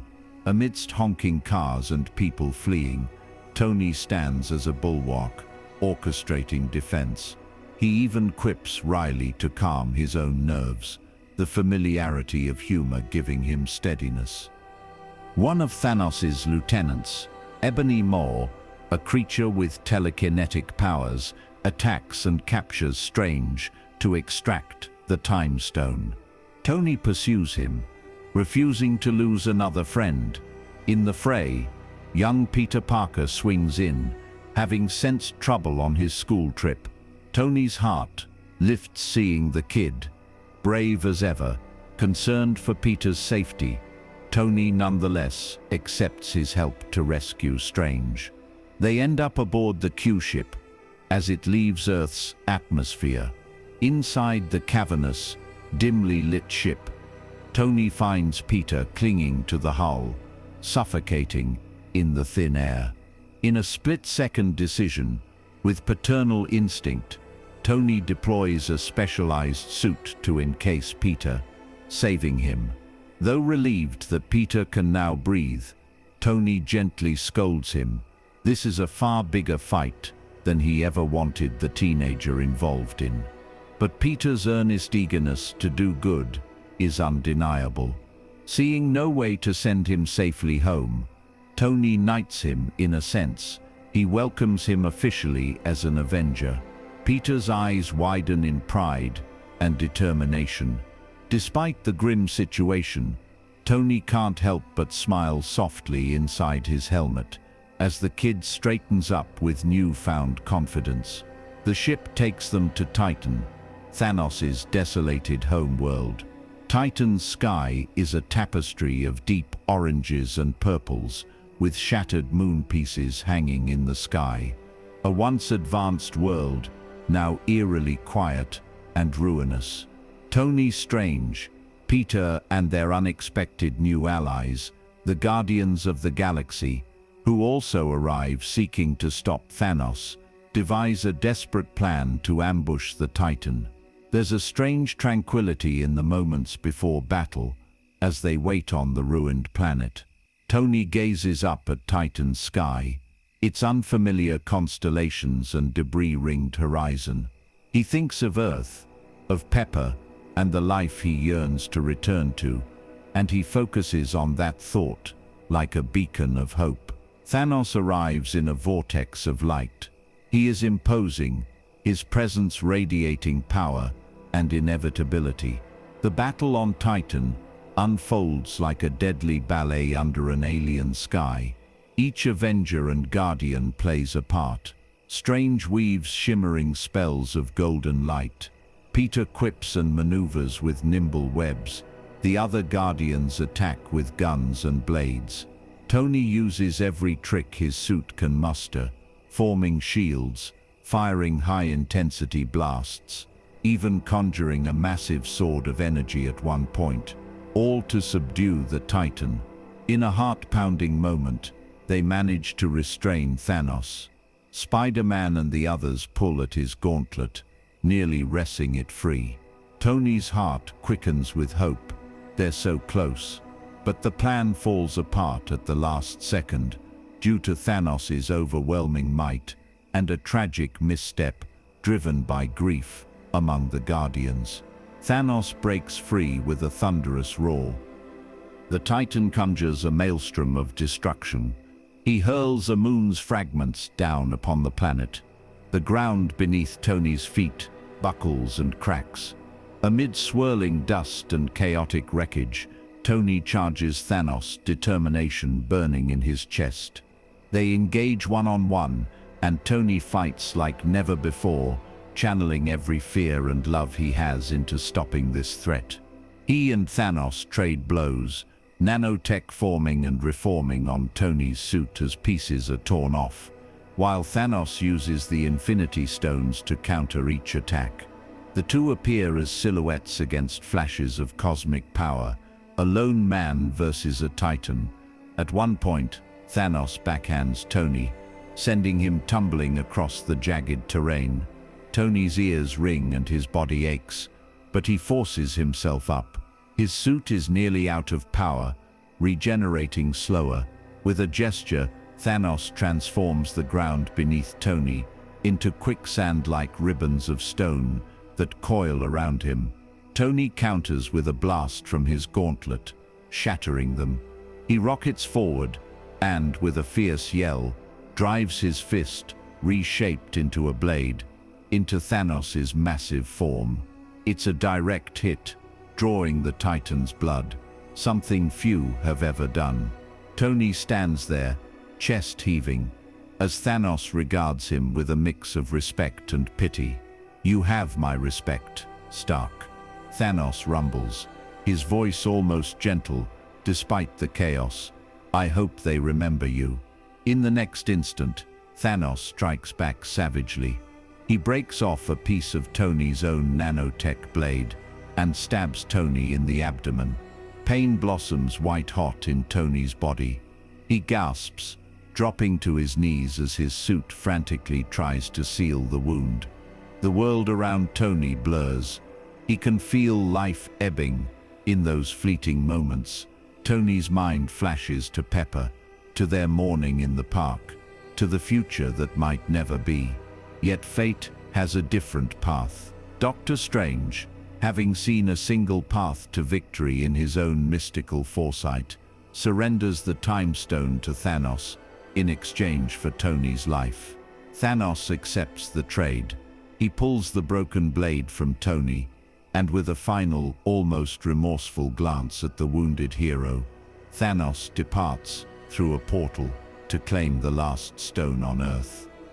Tony is left kneeling on the scorched ground of Titan, stunned that he's alive. Strange approaches, helping Tony to sit. The wound is serious but not immediately fatal with the suit's medical support. Tony's eyes search Strange's, silently asking why. Strange only offers cryptic words. "It was the only way." Tony doesn't fully understand, but he nods weakly, pressing a hand to his patched-up side and struggling to his feet with Peter's help. Then it happens. Even light years away from Earth, they feel it, an ominous shift in the air, an uncanny silence. Thanos has snapped his fingers. One by one, Tony's companions begin to disintegrate into ash before his eyes. It starts with a distant figure in the rubble. Drax, the Grey Warrior, crumbles to dust with a look of surprise. Then Quill, the brash young man from Earth, fades mid-step, his bluster gone in an instant of bewilderment. Strange meets Tony's eyes as his form begins to waver, and with a calm finality, murmurs, "Tony, there was no other way." He too dissolves, golden embers where a wise man stood, just moments ago. Tony stands amidst the vanishing, horror dawning. His breath catches as he hears Peter's panicked voice behind him. "Mr. Stark, I don't feel so good." Tony turns just in time to see the young Spider-Man stagger and fall into his arms. Peter's normally lively face is stricken with fear. Tony's heart lurches. He can only hold the boy, hands trembling as he grips Peter's shoulders. "You're okay, you're okay," Tony whispers, voice wavering as he fights to maintain calm for Peter's sake. But Peter looks up, tears in his eyes, and stammers apology after apology, as though he's sorry for something he had no control over. Tony can do nothing. For all his genius, all his armor, he is helpless now. He feels Peter's body turning light as down, the boy's fingers clutching at Tony's arm until they lose solidity. In a final fragile moment, Peter utters, "I'm sorry," as his body disintegrates into ashen flakes that slip through Tony's fingers. Tony is left holding empty air. Silence. The red skies of Titan are now clear and quiet. The only ones remaining are Tony and Nebula, the lone survivor from the Guardians, hardened by a life of loss, who stands a few paces away, her head bowed in mourning for those she called family. Tony slowly sinks down, sitting amidst the dust that was moments ago his friends. The enormity of what has happened bears down on him, half of all life gone. And here he is, alive, saved for some purpose he can't yet grasp, but at a cost that sears his soul. Nebula approaches Tony.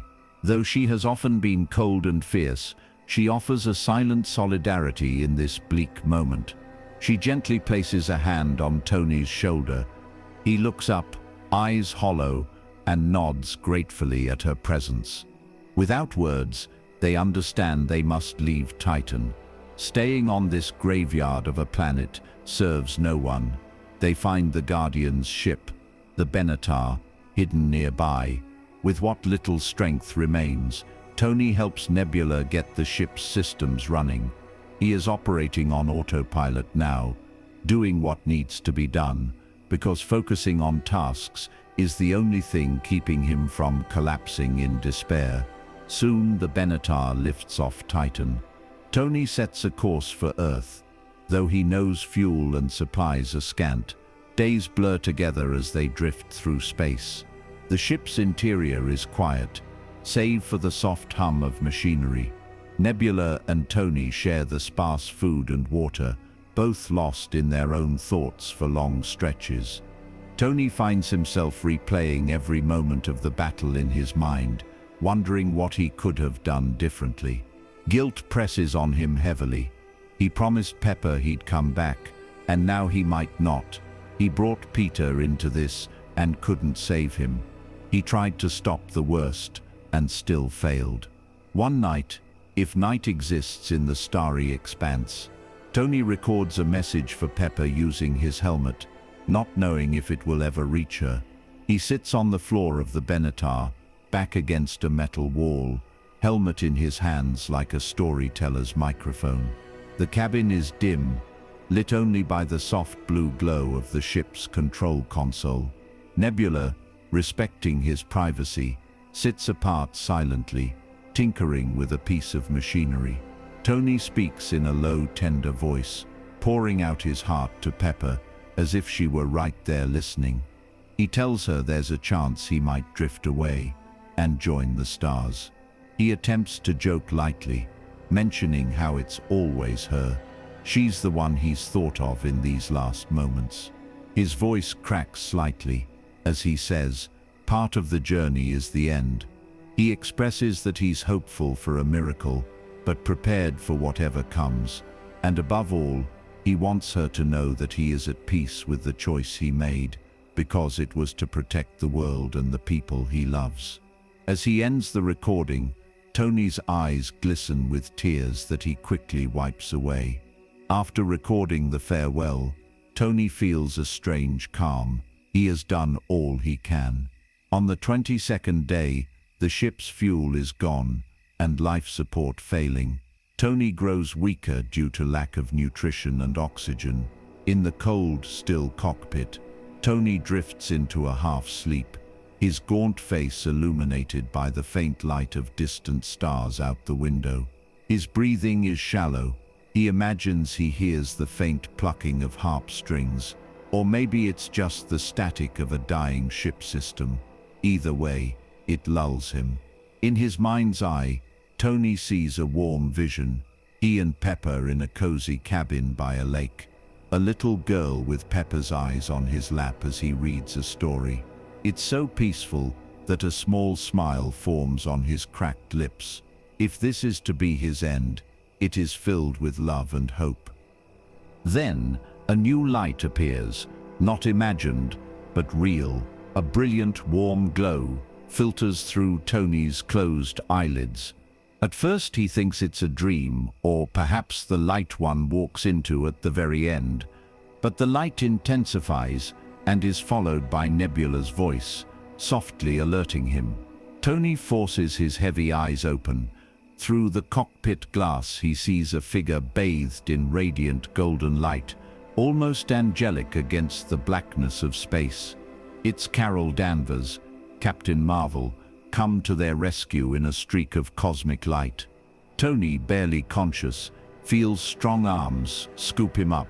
In his delirium, he murmurs Pepper's name, and then everything fades to white as he finally lets himself slip into a true, deep unconsciousness, not knowing that salvation is at hand.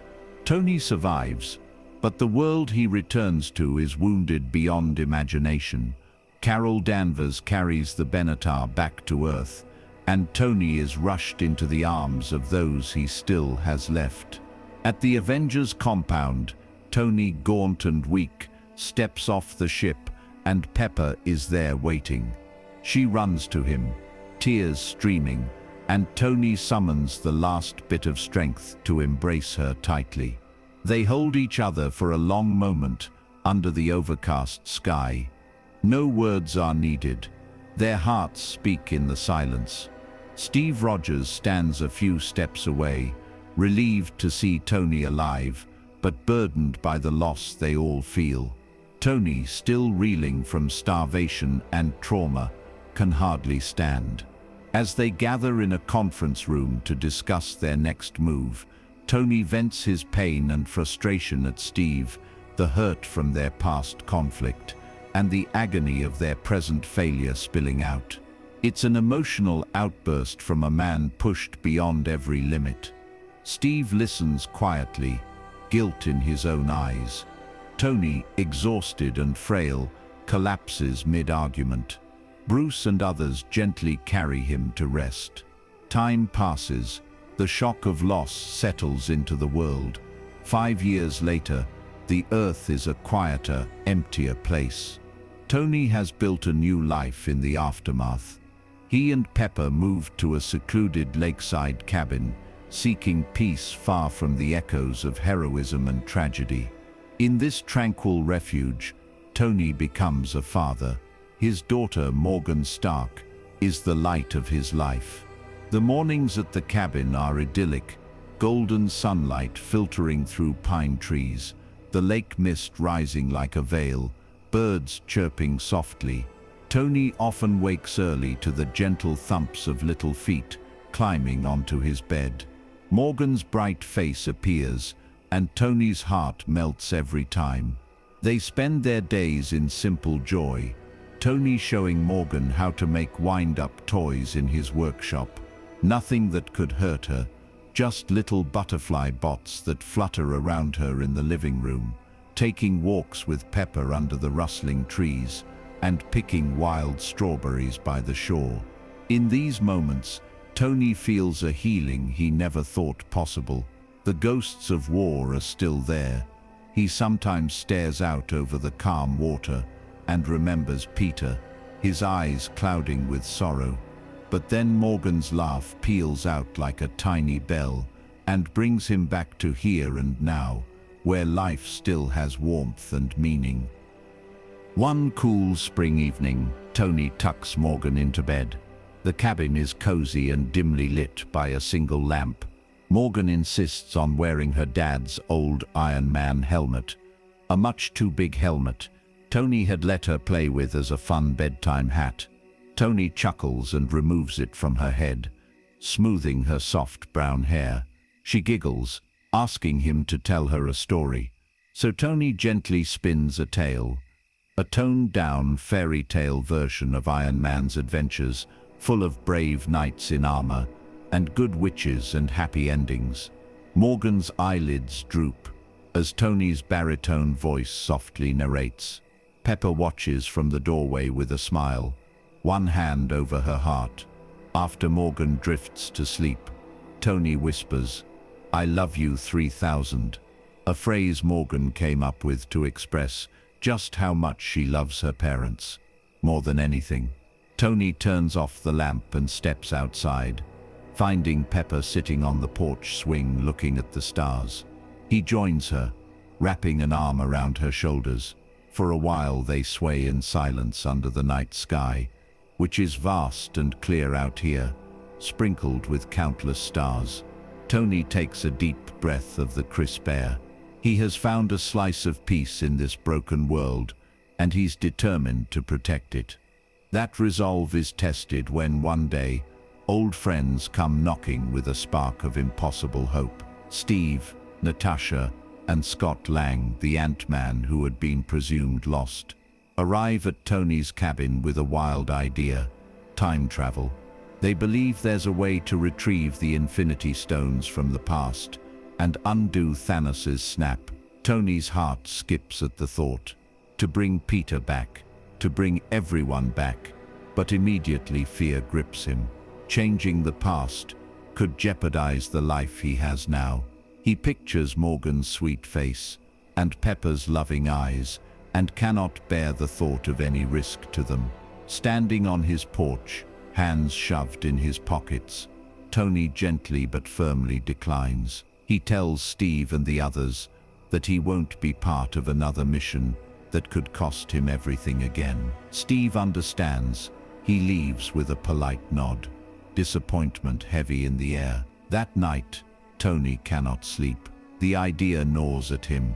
In the dead of night, with the fireplace crackling softly, Tony finds himself at his kitchen table, surrounded by holographic equations and simulations.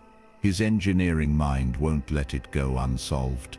With a mug of mint tea in hand and the house silent, Tony works on the problem of time travel like a puzzle. The only sounds are the quiet blips of his computer and the occasional hoot of an owl outside. Hours tick by as Tony refines models, tries and fails, and tries again.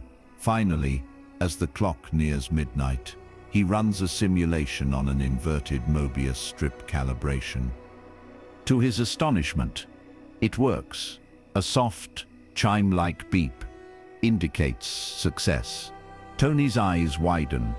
He leans back in his chair and lets out a breath he didn't realize he was holding. He whispers to himself in disbelief, a half-smile of triumph forming. At that moment, he glances to the side and sees a framed photograph, one of him posing with a grinning Peter Parker at some long-ago science fair. Tony lifts the photo gently. Peter's youthful face and bright eyes seem to look right at him, as if asking Tony to bring him home. That decides it. Tony knows what he must do. The next day, Tony drives up to the Avengers compound in an old electric sedan, nerves thrumming. He steps out to find Steve, Natasha, and Scott, mid-discussion with Bruce, who has managed to merge his intellect with the Hulk's form, now a gentle giant of a scientist. They turn in surprise. Tony stands there, hands on hips in his casual jacket and sunglasses, looking every bit the Tony of old, and announces calmly that he's figured it out. A stunned silence is followed by relieved smiles. Steve walks over, uncertainty in his face about how to greet his old friend after all that happened. Tony breaks the tension by pulling out something from the trunk. Steve's shield, newly repaired. Steve's breath catches. Tony holds it out to him, a peace offering and an apology, all in one. "Figured you might need this," Tony says softly. Steve accepts it, emotions welling up. In that quiet exchange, past grievances wash away. There's a subtle nod, an understanding. They're in this together again. Preparations for the so-called time heist bring a sense of purpose back to Tony's life. But he never loses the gentle demeanor he's cultivated. At one point, Pepper finds him fussing over which protective suits to bring for everyone, fear evident in his eyes. She places a hand over his heart. The arc reactor is long removed, but she knows his real heart sometimes needs support, and tells him with calm certainty that this is the right thing and that he'll succeed. Pepper has rarely seen Tony so apprehensive.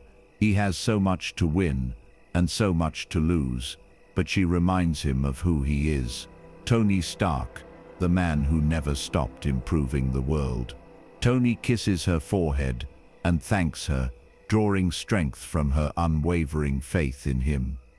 The Avengers, including Tony, split into teams and venture back to various points in time to retrieve the Infinity Stones. Tony and Steve travel to New York City in the year 2012, reliving the Battle of New York from a different angle. It's surreal and even oddly amusing as Tony quips that Captain America's old uniform did nothing for his backside. Despite the levity, Tony feels a strange nostalgia seeing younger versions of himself and his friends, like echoes of simpler times. The mission hits a snag and forces Tony and Steve to take another jump further back in time, to 1970, at a SHIELD base where Tony knows the Tesseract Space Stone is being kept, and where his father, Howard Stark, works. Walking through the halls of 1970, Tony feels like a ghost observing his own past before he was even born. The decor is vintage, and there's a smell of old paper and tobacco in the air. Unexpectedly, Tony bumps into Howard Stark himself. Howard is a bit older than Tony remembered him from childhood, slightly graying at the temples but still vigorous, shuffling through documents and muttering about new tech designs. Tony, disguised in era-appropriate glasses and a lab coat, finds himself struggling to maintain composure. Here is his father, alive and unaware of who stands before him. Tony strikes up a conversation under the pretense of being a random friendly employee. They stroll through the facility's quiet grounds together, Howard carrying a bouquet of flowers intended for his wife Maria, Tony's mother, pregnant with Tony at that very moment. As Tony realizes with a jolt, as they walk, a gentle spring breeze rustles the hedges and sunlight warms the path. Tony asks Howard about the flowers, and Howard confides, "My wife's expecting, any day now really. I'm going to be a father." There's a tremble of nervous excitement in Howard's voice that Tony has never heard before. Tony's heart swells hearing this intimate admission. Howard continues, a bit anxiously, "I don't know what I'm doing. I've always been better with the wrench than with the crib. I just hope my son, or daughter, will understand that I do everything for them." Tony swallows hard, emotions catching in his throat. In a soft, sincere tone that belies their stranger status, Tony replies, "Your son will know. He will, and he'll be proud of you." Howard smiles appreciatively, not realizing how much those words mean coming from the very son he's talking about. As they part ways, Tony impulsively reaches out to shake Howard's hand, but it turns into a hug, a brief, warm embrace that surprises Howard. Tony's voice is quiet as he says, "Thank you for everything you've done for this country." It's a feeble cover for what he really means. Howard, a bit flustered but touched, pats Tony on the back and wishes him well. Tony watches his father walk away, likely the last time he'll ever see him, and tears glint in Tony's eyes, though a serene smile graces his face. He has finally made peace with Howard, a lifetime of questions and what-ifs resolved in one heartfelt encounter. Returning to the present with the stones, Tony feels a powerful sense of closure and determination. They have all the Infinity Stones now, gathered at tremendous personal risk. Bruce wields them in a specially made gauntlet to snap everyone back who was lost. The energy nearly overwhelms Bruce, but it works. A burst of life radiates across the universe unseen. As the Avengers brace themselves, Clint's phone rings, his wife, lost in the snap, calling miraculously. The look of hope that spreads through the team is indescribable. Tony's thoughts immediately fly to Peter, and he silently wishes with every fiber of his being that Peter is among those returned. There's little time to celebrate. 2014 Thanos, an earlier version who learned of their plan, appears in a massive warship and devastates the Avengers compound. In the chaos, Tony protects the gauntlet with the stones, Steve and Thor engage Thanos, and it all culminates in a grand final battle on the cratered, rain-soaked grounds of the compound. Thanos' armies pour out, grotesque creatures, alien war machines, and his ruthless Black Order generals. Facing them are the fractured Avengers, initially only a few.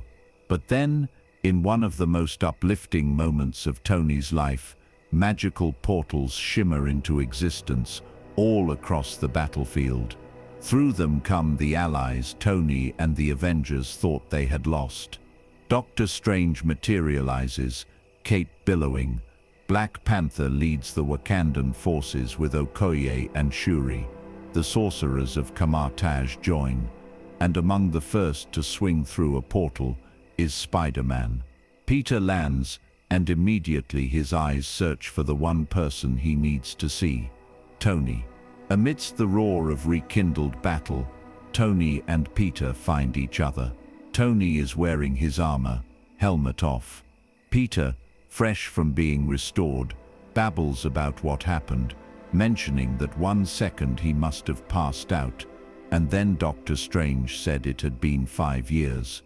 Tony hears none of it beyond the first few words, because he's too overwhelmed with relief and joy. Without a word, Tony steps forward and wraps Peter in a tight hug. It surprises the teen, who hugs back through his own tears. Tony's eyes are closed, a tear escaping down his cheek, and he manages to say, voice thick, "Kid, I missed you." In this embrace, all the loss and yearning of the past 5 years find a moment of healing. Peter, sensing the gravity, simply replies, "I'm here, Mr. Stark. We won't leave you again." The battle calls them back to focus, and Tony, with renewed vigor, fights alongside the largest assembly of heroes Earth has ever seen. The battlefield is epic, but also strangely beautiful in its own way, armies charging under a now brightening sky as the dust of the compound's destruction settles. Tony flies overhead, blasting Leviathan creatures alongside Captain Marvel, who streaks through the sky like a comet.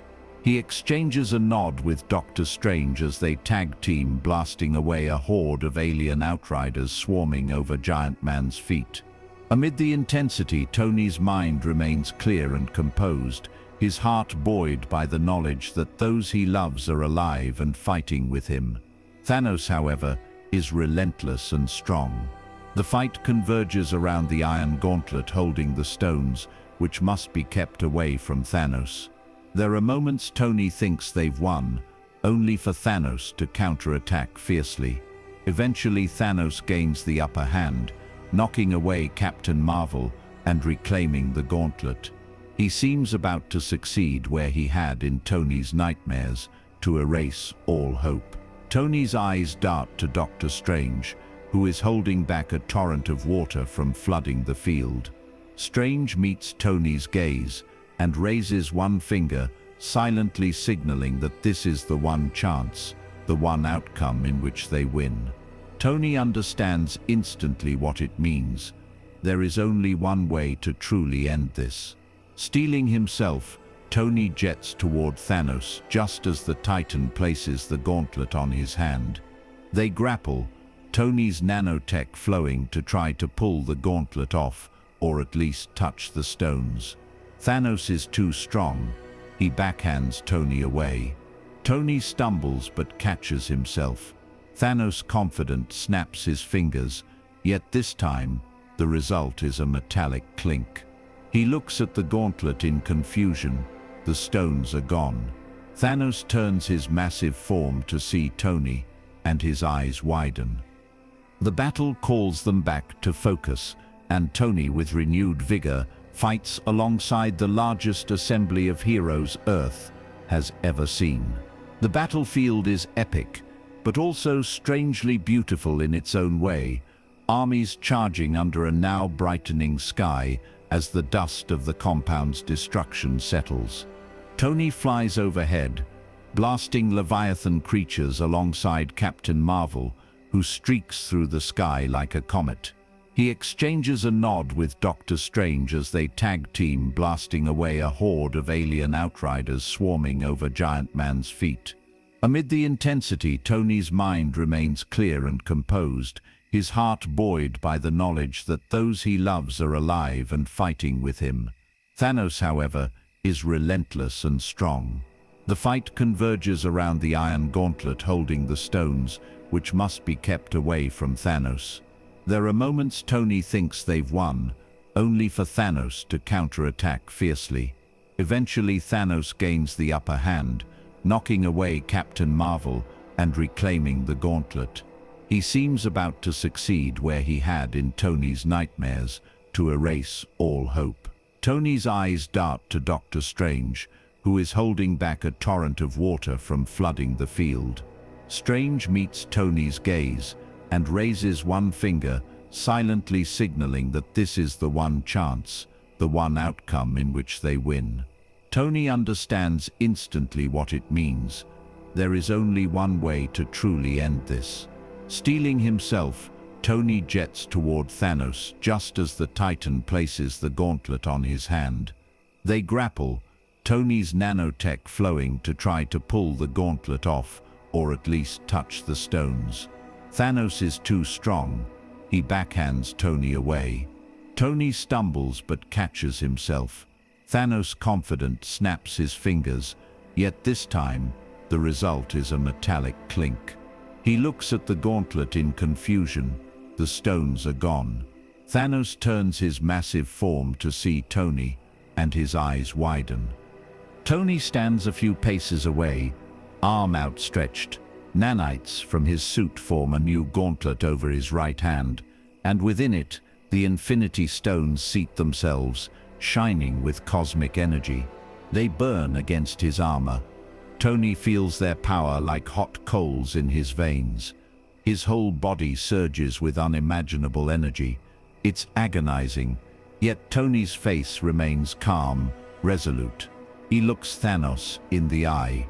In the reflection of Tony's helmet faceplate, the 6 stones gleam. Tony's mind floods with memories. Yinsen telling him not to waste his life. Pepper and their daughter laughing on a sunny morning. Peter hugging him just minutes ago.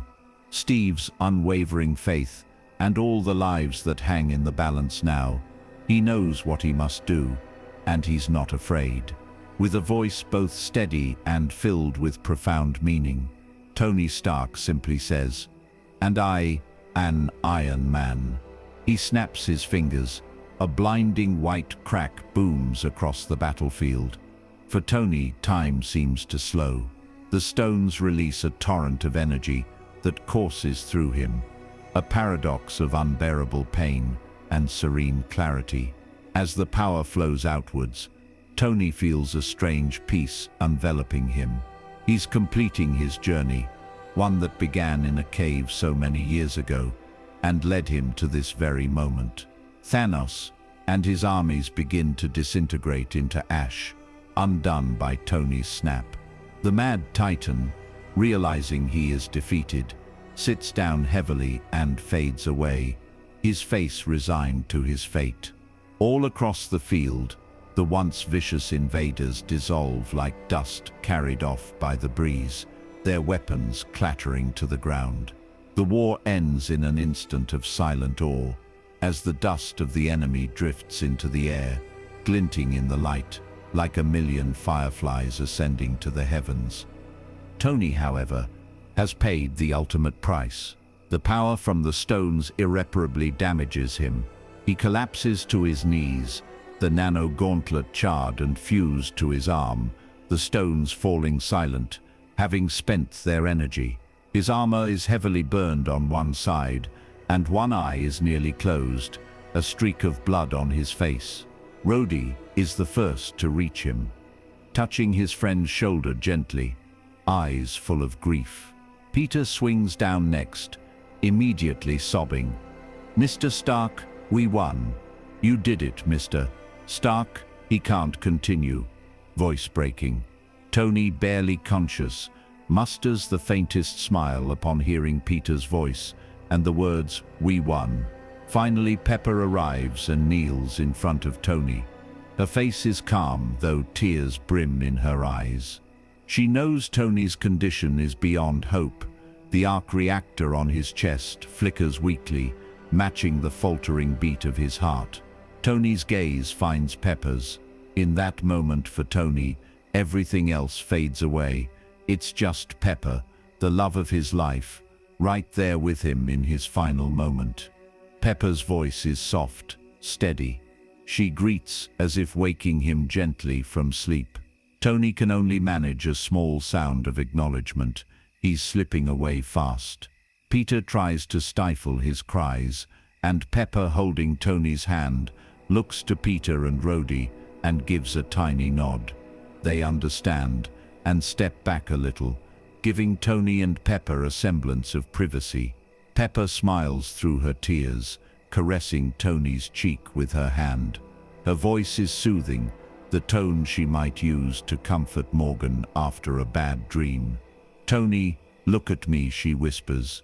His dimming eyes focus on her with great effort. She continues, voice quavering but brave. "We're going to be okay. You can rest now." At those words, "You can rest now," Tony's tense expression eases. Relief washes over him. For so long, Tony carried the weight of the world on his shoulders. Hearing Pepper tell him that it's all right to let go frees him from any lingering fear or guilt. With his remaining strength, Tony slightly moves his lips. Perhaps he tries to say something, maybe "I love you," but no audible words come, only a soft exhale. Pepper seems to understand regardless. She leans in, touching her forehead to his, tears finally spilling down her face. Tony's arc reactor light goes out. His eyes gently close as he takes his final breath, surrounded by love. The battlefield falls, utterly silent. Those nearby bow their heads. In their hearts, every person knows they've witnessed the passing of a legend, a friend, a savior. The wind stirs, lifting a few dried leaves and ashes into the air, as if nature itself is paying tribute. In the days that follow, the world mourns and celebrates Tony Stark. At the lake by his cabin, a quiet funeral is held. The sky is overcast, and the water is very still, reflecting the attendees like a mirror. Dozens of Tony's friends and allies stand in respectful silence.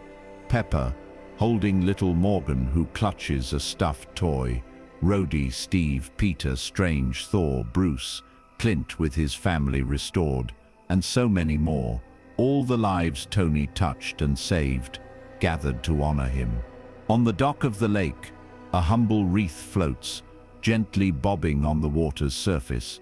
In its center lies the very first arc reactor Tony built in that cave long ago, the one Pepper had turned into a memento with the inscription, proof that Tony Stark has a heart. The arc reactor catches the pale light, a glint of blue amidst green foliage, a testament to the heart that beat within the armor. As the attendees watch, the wreath drifts slowly away, pushed by an unseen current, carrying that message into the wide world beyond. After the service, there are no grand speeches, only quiet reminiscences and the comfort of shared grief.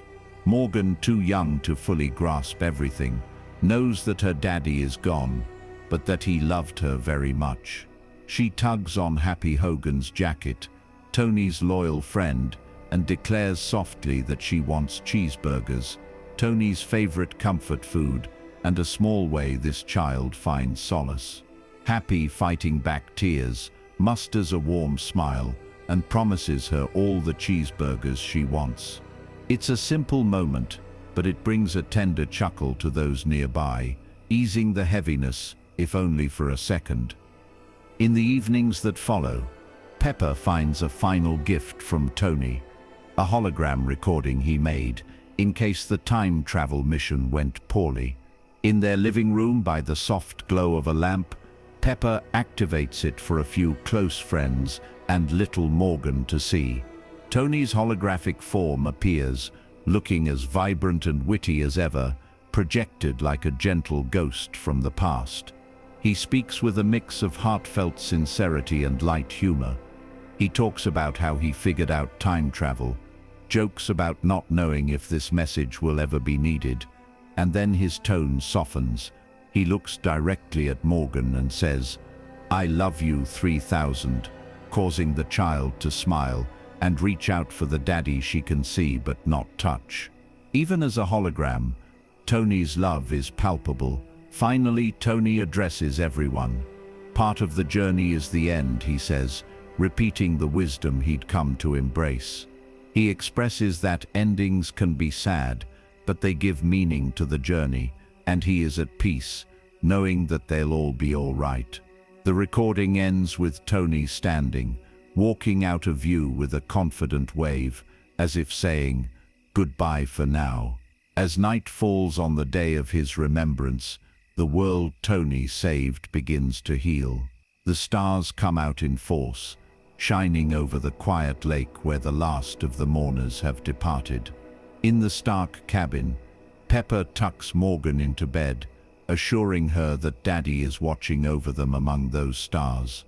Morgan points to the brightest star in the sky through her window and says she believes that one is him. Pepper kisses her goodnight, her heart heavy, yet filled with gratitude. Outside on the porch, Steve Rogers and Bruce Banner sit with Pepper for a while, each quietly sharing a favorite Tony story, like the time Tony personally soldered an old music box for Pepper because it played her favorite song, but had broken something he never told anyone, or how he would secretly fund rebuilds of communities harmed in the crossfire of battles. They laugh softly, tears in their eyes, knowing how deeply Tony cared behind that playful facade. Eventually, Pepper is left alone on the porch swing as midnight approaches. The air is cool, and the only sound is the gentle lapping of the lake's water and the creak of the swing's chains. Pepper tilts her head up to the cosmos. One star twinkles distinctly brighter at that moment. Pepper closes her eyes and feels a sense of calm wash over her, as if Tony's presence lingers, assuring her all is well. Tony Stark's legacy lives on in countless ways. It lives in the restored lives of everyone who returned after the snap, in the technology and inspiration he provided to a new generation of heroes like Peter Parker, in the love of his family, and in the very idea that one person's journey of redemption can change the fate of the world. Tony's sacrifice, born of a heart that learned to put others before himself, ensures that the night will give way to a dawn where humanity thrives. In the quiet of that night, as the world sleeps safe and hopeful, it's easy to imagine Tony's voice, gentle and a little cheeky, reminding us that every life is precious and that even the darkest times can lead to light. And as our story comes to a close, we can find comfort in the same words Pepper gave to Tony, that we can rest now. The fires have been fought, the legacy secured. In the end, Tony Stark found peace, and so, under the watch of 1,000,000 stars and the legacy of Iron Man's light, we too drift into a restful slumber, hearts full of hope and gratitude for the journey and sacrifice of a man with a truly noble heart. Good night.